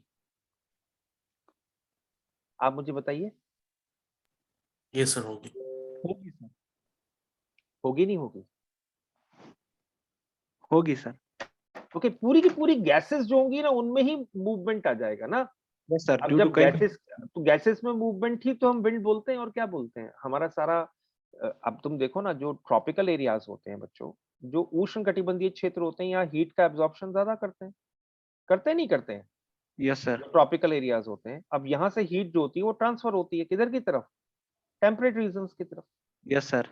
होती नहीं होती? और ये करते कौन है, किसके थ्रू होती है? विंड्स के थ्रू यस सर। या ओशन करंट्स जो होती हैं उनके थ्रू। थ्रू। Yes sir. तो कहीं भी ग्लोब पर अगर एक जगह हीट जनरेट हो रही है तो वो वहीं पे नहीं रहेगी, पूरे ग्लोब के अंदर में डिस्ट्रीब्यूट हो जाएगी। ये तो हमारे एक वायुमंडल की प्रॉपर्टी है। This is the property of our वायुमंडल, ऑफ आवर एटमॉस्फेयर। तो आप कह सकते हैं कि भाई कोई एक देश अगर पोल्यूशन करेगा तो उसका इम्पैक्ट जो पड़ेगा पूरे ग्लोब पे पड़ेगा, नहीं पड़ेगा? पड़ेगा सर। क्योंकि एटमॉस्फेरिक सर्कुलेशन तो पूरे ग्लोब का हो रहा है ना। Yes sir. काइनेटिक पे- थ्योरी ऑफ गैसेस। है kinetic theory of gases sir. हाँ बेटा, तो पूरा कहीं पे भी हीट अगर इकट्ठी होगी तो वो पूरे ग्लोब पे ट्रेवल करेगी ना, पूरे ग्लोब पे रिडिस्ट्रीब्यूट होगी, नहीं होगी? यस सर, होगी। तो उसका इम्पैक्ट जो होगा वो और जगह पे भी आएगा। Clearly sir. आई बात समझ में? यस तो सर। प्रॉब्लम यही है कि हम जैसे जैसे कार्बन डाइऑक्साइड बढ़ा रहे हैं, ये कभी भी ऑक्सीजन के लेवल को क्रॉस नहीं करेगी, आप कभी मत सोचना। लेकिन प्रॉब्लम ये है कि अगर इसमें 0.01% का भी अगर डिफरेंस आ गया, ओके, तो यस हमारा सर। टेम्परेचर इंक्रीज जो होगा वो काफी बढ़ जाएगा। और हमारा अगर 2 या 3 डिग्री टेम्परेचर इंक्रीज कर गया ना, ऑलमोस्ट हम 1 डिग्री के आसपास तो इंक्रीज कर ही चुके हैं, और ये अगर हमारा 2 या 3 डिग्री के आसपास इंक्रीज कर गया तो हमारा तो बहुत बड़ा एरिया डूब जाएगा। क्यों? ऐसा क्यों होगा? ऐसा क्यों होगा? ऐसा क्यों होगा? ऐसा इस वजह से होगा कि जितने भी हमारे जो हमारी आइस है, आइस कैप्स हैं, वो मेल्ट होने लगेंगी। Melt. Yes sir. Evaporation ice ज्यादा कैप्स जो होगी। होंगे वो मेल्ट होने लगेंगे। ओके, एवापोरेशन ज्यादा होगी सर। हाँ, उससे सी लेवल बढ़ जाएगा। Yes sir. ओके, सी लेवल बढ़ जाएगा तो हमारा बहुत बड़ा एरिया, आज भी आप देखो हमारी बहुत बड़ी जनसंख्या या पॉपुलेशन जो है वो समुद्र के किनारे ही तो रहती है। Yes sir. तो उनके लिए तो बड़ा मुश्किल हो जाएगा, फिर खाने पीने की भी कमी हो जाएगी, बायोडाइवर्सिटी का लॉस हो जाएगा। किस तरीके से? जब ओशन का टेम्परेचर बढ़ जाएगा, ओके, जब ओशंस का टेम्परेचर बढ़ जाएगा तो क्या होगा? ओशन का टेम्परेचर अगर बढ़ जाएगा तो बहुत सारी ओशन से जो हीट वेव्स होती है ना वो जनरेट होनी शुरू होंगी। Yes ocean sir. से जो हीट वेव्स होंगी वो जनरेट, क्योंकि ओशन क्या है, सी क्या है, सी या ओशन जो होता है वो क्या कहलाता है?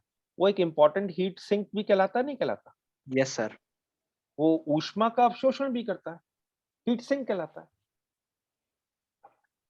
You got this point? Yes clear sir. हो गया बिल्कुल आप लोगों को ये पॉइंट? Sukhdev, yes sir. बिल्कुल क्लियर हो गया? सुनेत्रो, यस सुनेत्रो, सर। नो। हाँ। तो चलिए अब लौट के हम लोग आ जाते हैं। तो ओके, लौट के हम लोग इस पॉइंट पे आ जाते हैं जो हम लोग डिस्कस कर रहे थे बच्चों। तो हमारा पॉइंट जो था डिस्कशन का वो यही था कि हम लोग ये डिस्कस कर रहे थे कि कंपोजिशन ऑफ द एटमॉस्फेयर है। ओके, चलिए अब हम लोग आगे चलते हैं। तो मेरे ख्याल से हम लोगों ने इस चीज को सुना। अब इंपॉर्टेंस ऑफ वेरियस गैसेस जो है, जो अलग अलग गैसेस है ना हमारे एटमॉस्फेयर के अंदर में, उनकी इंपॉर्टेंस क्या क्या है। ओके बेटा, किसी का बैकग्राउंड नॉइज आ रही है, थोड़ा सा चेंज बंद कर लेना, बैकग्राउंड नॉइज आ रही है। ओके, तो अब देखो इस चीज के अंदर में इंपॉर्टेंस ऑफ वेरियस गैसेस जो है उनको हम लोग थोड़ा सा स्टडी करते हैं, अलग अलग गैसेस की क्या क्या महत्व है। अब पहली तो आती है हमारी नाइट्रोजन। जैसे मैंने आपको बताया कि नाइट्रोजन सबसे इंपॉर्टेंट गैस आ जाती है। क्यों? क्योंकि ऑक्सीजन को डाइल्यूट करती है। अगर ऑक्सीजन प्योर ऑक्सीजन होगी और उसमें नाइट्रोजन नहीं होगी तो एकदम से कोई भी चीज जल जाएगी, क्विक बर्निंग हो जाएगी। पॉइंट समझ में आया हामिद? ये क्या यस करती सर। है? ऑक्सीजन को डाइल्यूट कर देती है। ओके, और दूसरी बात, नाइट्रोजन को ही एब्जॉर्ब करके प्लांट्स क्या बनाते हैं? अपने प्रोटीन बनाते हैं। Yes sir. और ये हमें कहां तक मिलती है? नाइट्रोजन जो है वो हमें कहां तक मिलेगी? वो मिलेगी हमें 128 किलोमीटर की ऊंचाई तक। तो हम ये तो कह सकते हैं कि वायुमंडल का जो विस्तार है या वायुमंडल का जो एक्सटेंट है वो मिनिमम 128 किलोमीटर तक तो है ही, क्योंकि नाइट्रोजन मिल रही है वहां तक। Yes sir. ओके, दूसरा अगर हम देखें तो जो हमारा ऑक्सीजन है, ऑक्सीजन की अगर हम बात करते हैं, ऑक्सीजन को ये माना जाता है कि ब्रीदिंग और कंबस्टन के लिए इंपॉर्टेंट है, essential for breathing and combustion, essential for breathing and combustion. और वो 64 किलोमीटर की है। ओके, ऑक्सीजन का, क्योंकि आपको जानते हैं कि सांस लेने के लिए भी और कंबस्टन के लिए ऑक्सीजन जरूरी होती है। और कार्बन डाइऑक्साइड जो होती है सबसे भारी गैस है, सबसे भारी गैस है। तुम इसको कैलकुलेट भी करके देख सकते हो ना, सुनेत्रो नाइट्रोजन केमिस्ट्री पढ़ी है? नाइट्रोजन का कितना होता है एटॉमिक वेट? 14 होता है ना? 14 इंटू 2 कितना हो जाएगा? 28। अरे सुनेत्रो केमिस्ट्री sir. पढ़ी है थोड़ी बहुत? Yes sir. नाइट्रोजन का 14 होता है ना हामिद? जी सर। हाँ, तो और ऑक्सीजन का कितना होगा? 16 इंटू 2 कितना बैठ जाएगा? 32। Yes sir. और कार्बन डाइऑक्साइड कितना बैठ जाएगा? जरा बताओ कार्बन डाइऑक्साइड कितना हो जाएगा? ओके, कार्बन का 12 ले ले और ऑक्सीजन का 32 ले ले। Carbon Yes, 12 sir. और ऑक्सीजन 32, 16 दूनी 32, तो कितना हो गया? 16 इंटू 2 तो कितना हो गया? बताओ जरा। 44 हो गया नहीं हो गया? Yes sir. तो एक तरीके से इसका जो मॉलिक्यूलर वेट है वो सबसे ज्यादा है इन सब गैसेस के अंदर में, Yes. इन सब में सबसे ज्यादा, तो हैवीएस्ट गैस है। और ये इसलिए ज्यादा ऊंचाई तक नहीं मिलती, केवल 32 किलोमीटर तक मिलती है, वो भी बहुत कम क्वांटिटी के अंदर मिलती है। क्योंकि इसकी कम क्वांटिटी का होने के पीछे रीजन यही है कि क्योंकि ये पानी के साथ डिसॉल्व हो जाती है। Okay, yes sir. पानी के साथ डिसॉल्व हो जाती है, जिसकी वजह से वो लौट के अर्थ पे आ जाती है। लेकिन इसकी एक इंपॉर्टेंस भी है। क्यों? क्योंकि ये प्लांट्स के लिए फोटोसिंथेसिस के लिए इंपॉर्टेंट है, और साथ साथ में हमारे एटमॉस्फेयर को वार्म भी करती है, थोड़ा गर्म भी रखती है। अगर हमारी कार्बन डाइऑक्साइड जो होगी अगर नहीं होगी तो हमारे एटमॉस्फेयर को वार्म रखने का कोई मैकेनिज्म ही नहीं होगा, या गैसेज ही, और भी कोई गैसेज हो सकती है, लेकिन कार्बन डाइऑक्साइड जो है वो उसकी एक इंपॉर्टेंस भी यही है कि वो आपके लिए आपके एटमॉस्फेयर को क्या करती हैं? वार्म भी करके वार्म करके रखती है। इसलिए इसकी एक सिग्निफिकेंस भी है, इसका एक महत्व भी है। ओके, चलिए अब हम नेक्स्ट स्लाइड देखते हैं।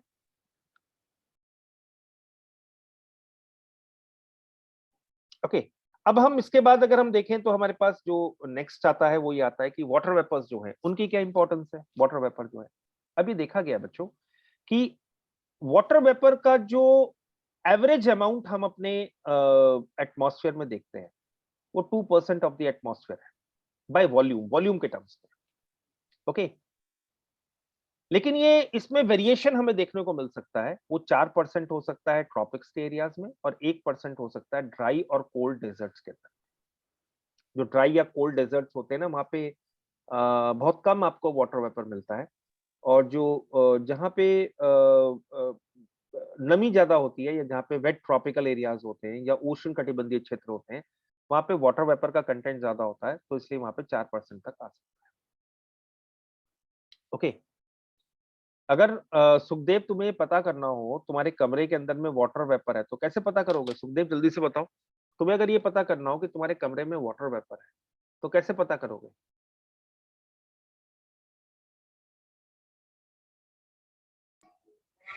सॉरी सर, पता नहीं मुझे। नहीं पता?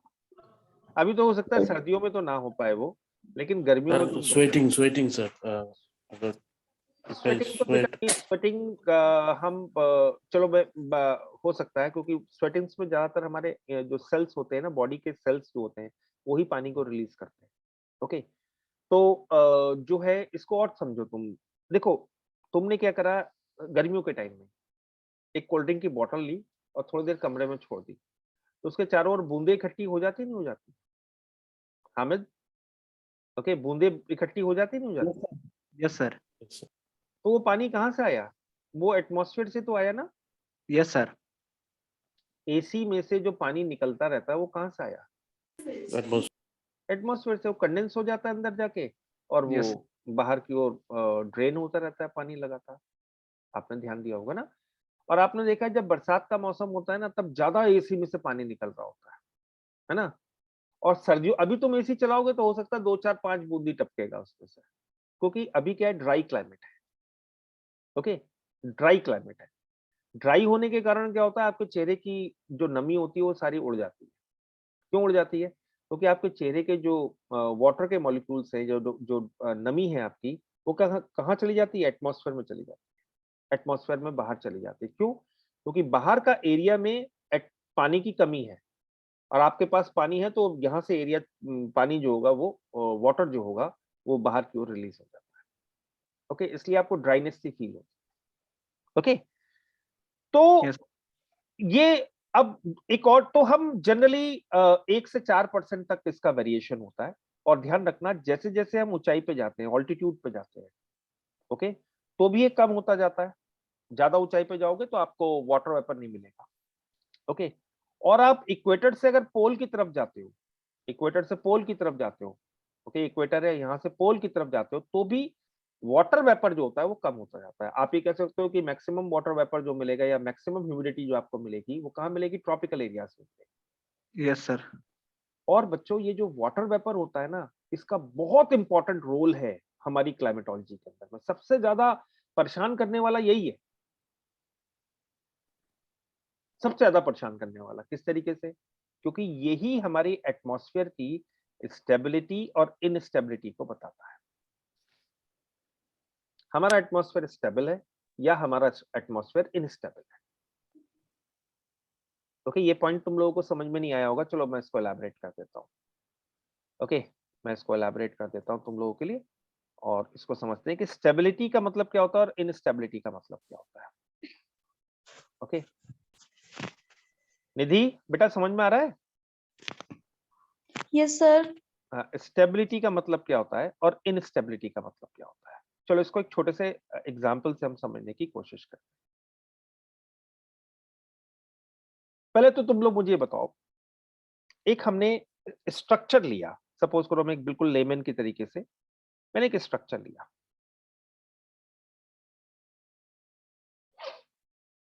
एक मैंने ओके, चलो अब मैंने आपसे कहा बच्चों, एक लेयर ए है और एक लेयर बी है।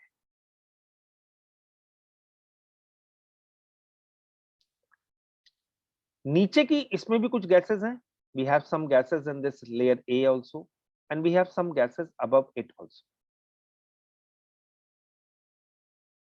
ओके, अब मुझे बताओ कि if A is lighter than B,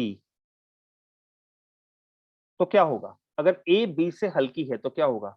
A will rise, yes sir. Yes, sir. rise करेगी नहीं करेगी? Yes sir.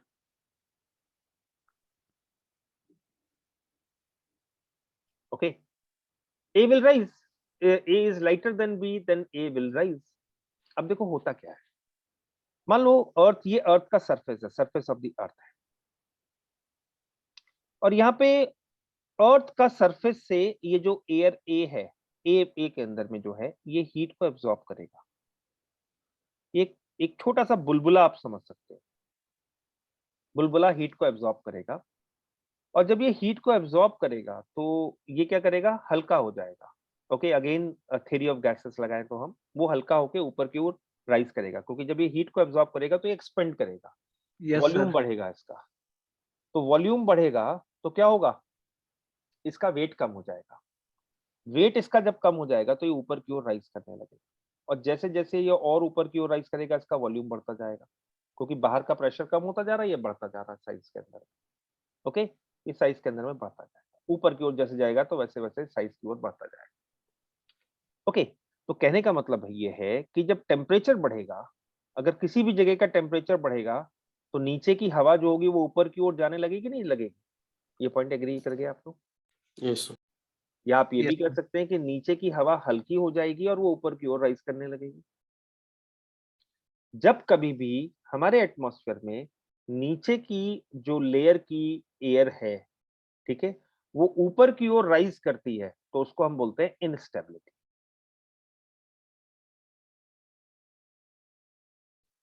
ये पॉइंट क्लियर है? और जब Yes. कभी भी ऊपर की एयर नीचे की ओर बैठ रही होती है तो उसको बोलते हैं स्टेबिलिटी। इसके लिए वर्ड क्या यूज करते हैं? स्टेबिलिटी। अब तुम समझो, अगर यहाँ का टेम्परेचर T1 है और यहाँ का टेम्परेचर T2, अगर T1 is greater than T2, if the temperature T1 is greater than T2, then what will happen? Air will rise. होगा या नहीं Yes, होगा? Yes sir. लेकिन अगर हम इसका अपोजिट ले लेते हैं, अगर temperature of T1 is less than T2, तो क्या होगा? एयर राइज करेगी, सर नीचे आएगी, नीचे बैठेगी, ठंडा होके नीचे आएगी। सिंक करेगी। अब मुझे बताओ, राइजिंग एयर क्लाउड बनाएंगे या सिंकिंग एयर क्लाउड बनाएंगे? Rising air. Rising rising air cloud बनाएगा, क्लाउड फॉर्मेशन होगा, बारिश होगी, तो क्या कहलाएगी? इनस्टेबिलिटी कहलाएगी। Yes sir. और अगर हवा नीचे की ओर बैठ रही है तो क्या कहलाएगी? सिंकिंग। तो क्या कहलाएगी? स्टेबिलिटी कहलाएगी। तो इसलिए कभी भी जब हवा नीचे की ओर बैठ रही होती है तो कभी भी आपको क्लाउड फॉर्मेशन नहीं दिखता है, लेकिन जब हवा नीचे से ऊपर की ओर राइज कर रही होती है तो आपको क्लाउड फॉर्मेशन दिखता है। ये पॉइंट क्लियर है सब लोगों को? यस अब मैंने आपसे कहा वाटर वेपर बहुत इंपॉर्टेंट फैक्टर है। अब मुझे बताओ तुम लोग, ड्राई एयर जो होगी, ड्राई एयर जो होती है इज लाइटर और हैवियर लाइटर। देन और हैवियर देन मॉइस्ट एयर। मुझे बताओ। Sir dry air is lighter. Dry air is lighter than a moist air. Yes ये सर। बात से सब लोग एग्री कर जाते हैं? जी सर। सुनित्रो? नहीं, यस सर नहीं ऐसा नहीं होता बेटा। हमेशा ध्यान रखना, मॉइस्ट एयर जो होती है, moist air is lighter than dry air. इसलिए ऊपर जाके क्लाउड बनाते हैं। तभी तो मॉइस्ट एयर ऊपर जाके क्लाउड बनाएगी, अदरवाइज कैसे बना देगी? नहीं समझ में आया? ये सर समझ में आया मुझे। ओके, तुम देखो, चलो इसको समझो।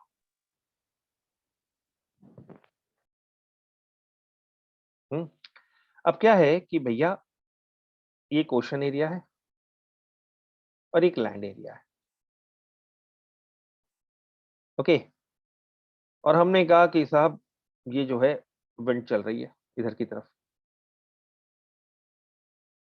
अब जब विंड ओशन से आएगी तो इसमें वाटर वेपर भी होगा, नहीं होगा? तो यस इस सर पूरे एरिया के अंदर में वाटर वेपर को बढ़ा देगी। तो ये यहाँ का जो एयर का पार्सल होगा वो हल्का हो जाएगा, नहीं हो जाएगा? यस सर तो अल्टीमेटली क्या करेगी एयर? क्या करेगी? राइज करेगी। और राइज करके क्या बनाएगी? क्लाउड फॉर्म Cloud करें। formation करेगी।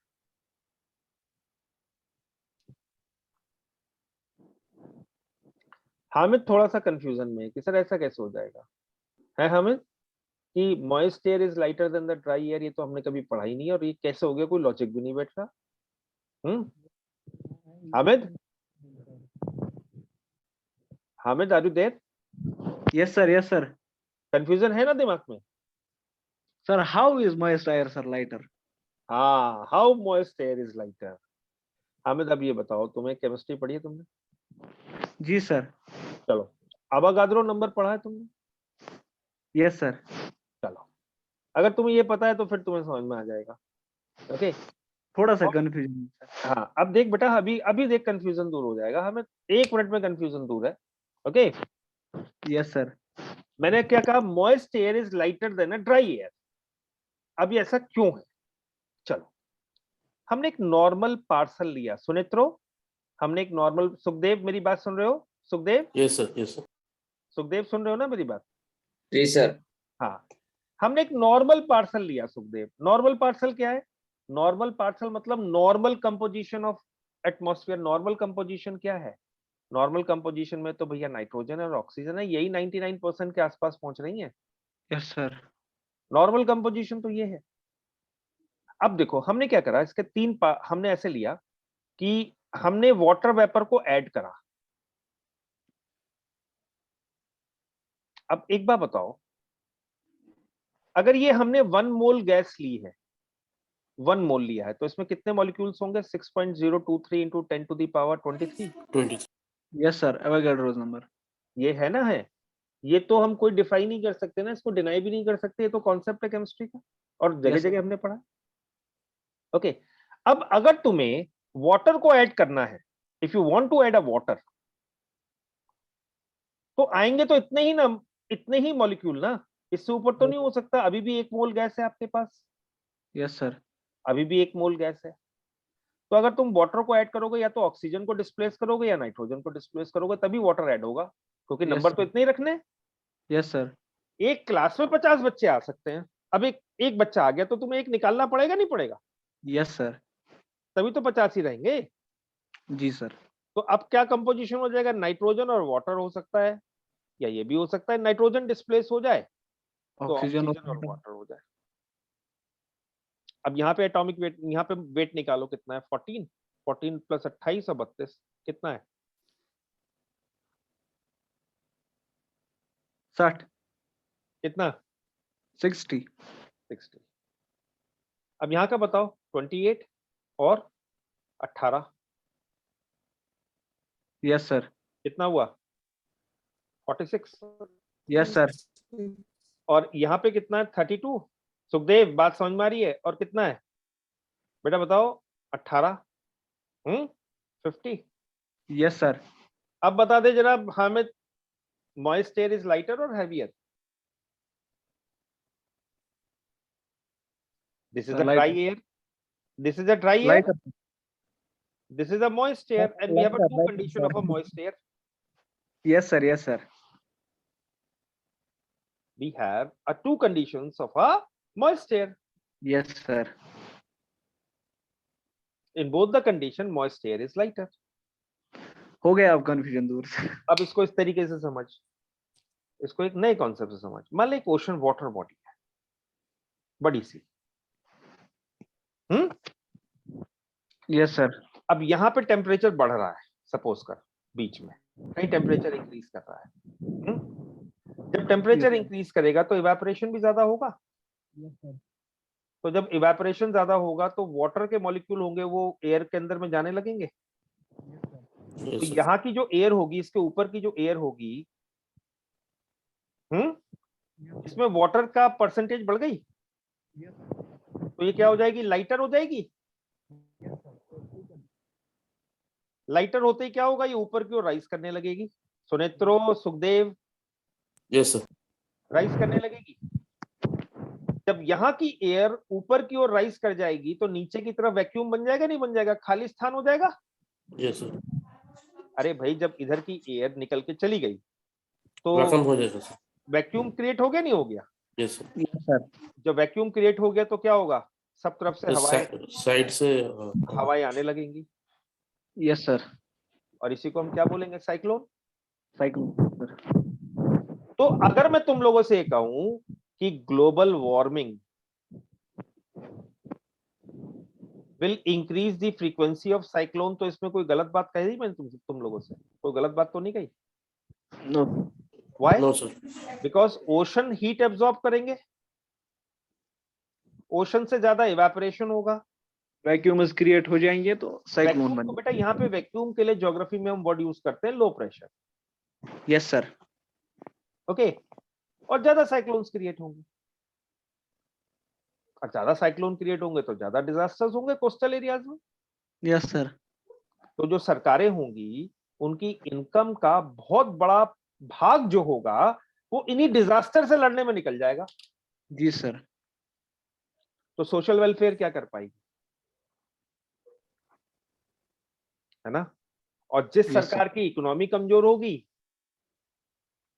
अगर किसी सरकार की अगर इकोनॉमी कमजोर है और वो डिजास्टर्स भी बहुत सारे आ रहे हैं, तो क्या होगा? वो सरकार, वो जो कंट्री होगा वो वल्नरेबल हो जाएगा।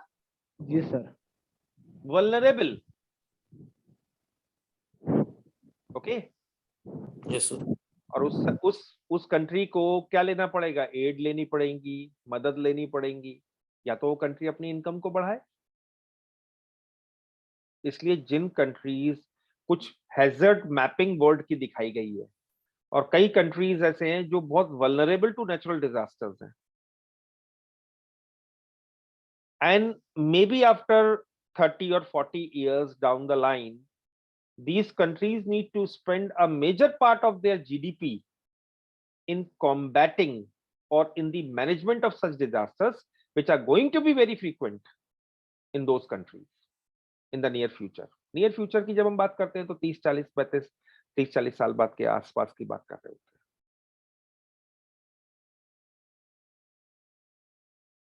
ठीक है? तो जब आपका एक मेजर पार्ट जो होगा वो इन्हीं चीजों से लड़ने में निकल जाएगा, तो आप सोशल वेलफेयर कर ही नहीं पाओगे। एक बात समझ में? सुखदेव, हाँ बेटा बोलो, क्या पूछना चाहते हो सुखदेव? और सर वो इंडिया ईयर बुक होती है, वो कौन से महीने पब्लिश होती है? जनवरी 2021 की? अक्सर तो 2022 की आएगी अब तो, इस जनवरी में। मतलब 2022 की आएगी। हम्म। तो सर कौन सी पब्लिकेशन की? क्रॉनिकल? पब्लिक नहीं, क्रॉनिकल की। अरे क्रॉनिकल थोड़ी कोई इंडिया ईयर बुक छापता है, पब्लिकेशन डिवीजन है गवर्नमेंट ऑफ इंडिया का, वो छापता है। और वो सर बुक्स? क्रॉनिकल हुआ या और पब्लिकेशन हुए, वो लोग तो उसका जिस्ट निकालते हैं ना। वो इंडिया ईयर बुक का एक जिस्ट बना देते हैं, सारांश बना देते हैं। और भी बहुत सारे पब्लिशर्स हैं। ओके, टाटा मैग्रो-हिल का भी आता है, पियरसन का भी आता है, बहुत सारे पब्लिशर। अब तो ये ट्रेंड बन गया है कि हर एक पब्लिशर ये कॉमन बुक्स तो निकालने लगा है।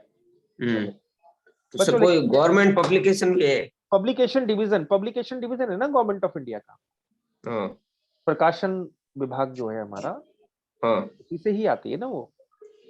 अच्छा sir. Ministry of information and broadcasting जो है ना, वो उसी का ही पब्लिकेशन डिवीजन है। तो आपको मिल जाएगा, सूचना मंत्रालय का ही है ना हमारा, तो आपको मिल जाएगा। लेकिन अभी मत खरीदना, ओके? जिस साल तुमने एग्जाम देना है उस साल की खरीदना। तुम्हें 2023 में देना है ना, नहीं 24 में देना है ना, तो अभी खरीदने से फायदा क्या है आपको? आप 2024 वाली खरीदना। जी सर, ओके। हाँ, अभी सुखदेव मैं आपको फिर कह रहा हूं बेटा, अभी किताबों का चट्टा मत लगाना अपने घर में, और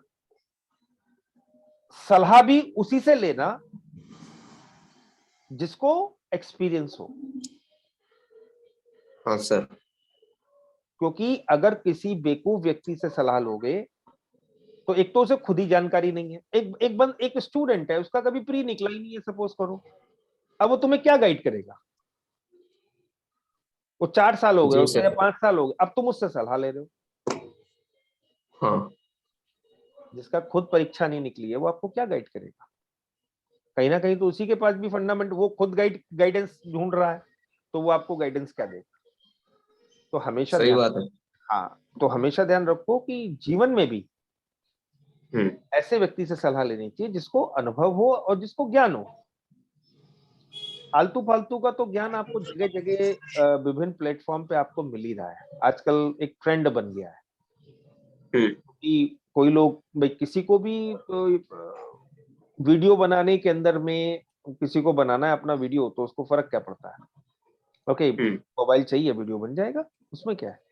और चैनल्स जो हैं वो तो आपकी ईमेल आईडी से अटैच होते हैं, आप कर सकते हैं उस चीज को। सर आपको तो 20-21 साल का एक्सपीरियंस है, मेरे लिए तो आप ही मार्गदर्शक हैं। नहीं, जो भी है बेटा, देखो जितना ऐसा नहीं है, देखो हम लोग भी सब जो हैं अध्यापक तो जरूर हैं या पढ़ा रहे हैं, टीचर जरूर है, लेकिन आज भी हम सब्जेक्ट के स्टूडेंट ही हैं एक तरीके से। जो हम सब्जेक्ट पढ़ा रहे हैं उसके हम भी स्टूडेंट ही हैं। बस आप ये समझ लो कि हम आपके सीनियर हैं इस चीज में। आप शुरुआत कर रहे हो, 4-5 साल बाद आपको भी अच्छा ज्ञान हो जाएगा। इस चीज को लेके पढ़ते रहोगे तो अच्छा ज्ञान हो जाएगा। ओके, नहीं पढ़ोगे तो चीजें मुश्किल हो जाएगी। और बहुत सारे लोग मैंने देखा है, मेरे तो स्टूडेंट्स भी रहे हैं कि ज्योग्राफी पढ़ी है, फिर उसके बाद सेलेक्ट भी हो गए, उसके बाद भी उन्होंने अपने करियर, बहुत सारे डिग्री, बहुत सारे वर्क उन्होंने ज्योग्राफी के एरियाज में करे। क्योंकि देखो अध्ययन तो सारी जिंदगी चलता है, कोई सब्जेक्ट विषय पूरा थोड़ी को हो जाता है, सारी जिंदगी चलता रहता है। हाँ सर। तो मैं ये नहीं कहूंगा कि हाँ ठीक है, जो भी जितना भी मेरे में ज्ञान है और जो भी मेरा अनुभव है वो आपके साथ जरूर शेयर करूंगा। ओके, समय समय पे हम करते रहेंगे। जी सर। तो इस चीज का बिल्कुल ध्यान रखना, सभी लोगों से मैं कह रहा हूं, अभी आप एनसीईआरटी पढ़ोगे, ओके? और एनसीईआरटी के अंदर में जो आपको 11th क्लास की एनसीईआरटी में वायुमंडल का टॉपिक उठाना और आज उसे पढ़ने बैठना, ठीक है? और जो मैंने आपको बताया है उसके बारे में सोचना, चिंतन। अभी 1 घंटे बाद ये यूट्यूब पे अपलोड हो जाएगा वीडियो, ओके? और जो भी है आपके डाउट्स हैं, एक बार दोबारा देखना, उसको पढ़ना, सोचना, कोई भी आपका डाउट है, ओके? और कल फिर हम लोग डिस्कस करेंगे, ठीक है? तो कल की क्लास हम यहीं से शुरू करेंगे। आज स्ट्रक्चर ऑफ एटमॉस्फेयर हो नहीं पाया, तो कल फिर हम करेंगे स्ट्रक्चर ऑफ एटमॉस्फेयर। ठीक है? ठीक है sir. Okay sir, thank you. Hamid, कुछ समझ में आया आज की क्लास में? कुछ फायदा हुआ आके? जी sir, thank you sir, thank you sir. चलो ठीक है बच्चों, कल मिलते हैं। कल यही टाइम रहेगा। हो सकता है कभी कभी हो जाता है कि क्लास का लिंक हो सकता है आधा घंटा पहले ही आया आपके पास। टाइमिंग यही रहेगा 7 PM का। ठीक है? ठीक और है आगे सर। चल के मैं कॉमन आपको वो दे दूंगा, कॉमन आईडी और पासवर्ड दे दूंगा। मैं लिंक दूं ना दूं, आप उस आईडी पासवर्ड से ज्वाइन कर लोगे 7 बजे। ठीक है? ठीक है सर, ठीक है। Okay sir, thank you sir. वैसे तो लिंक Thank you. आएगा, लेकिन कई बार अगर लिंक मिस भी हो जाता है तो उस आईडी पासवर्ड से आप डायरेक्टली ज्वाइन कर लोगे। और Okay, अपने साथ के अपने मित्र जो हैं उनको भी कनेक्ट करने की कोशिश करो। थोड़ा सा स्ट्रेंथ होगी तो पढ़ाने में भी मजा आएगा। ठीक है? और सब लोग कनेक्टेड होंगे तो अच्छा भी लगेगा। ठीक है जी सर। चलिए, ठीक है बच्चों। Thank you sir. Okay okay. जी सर।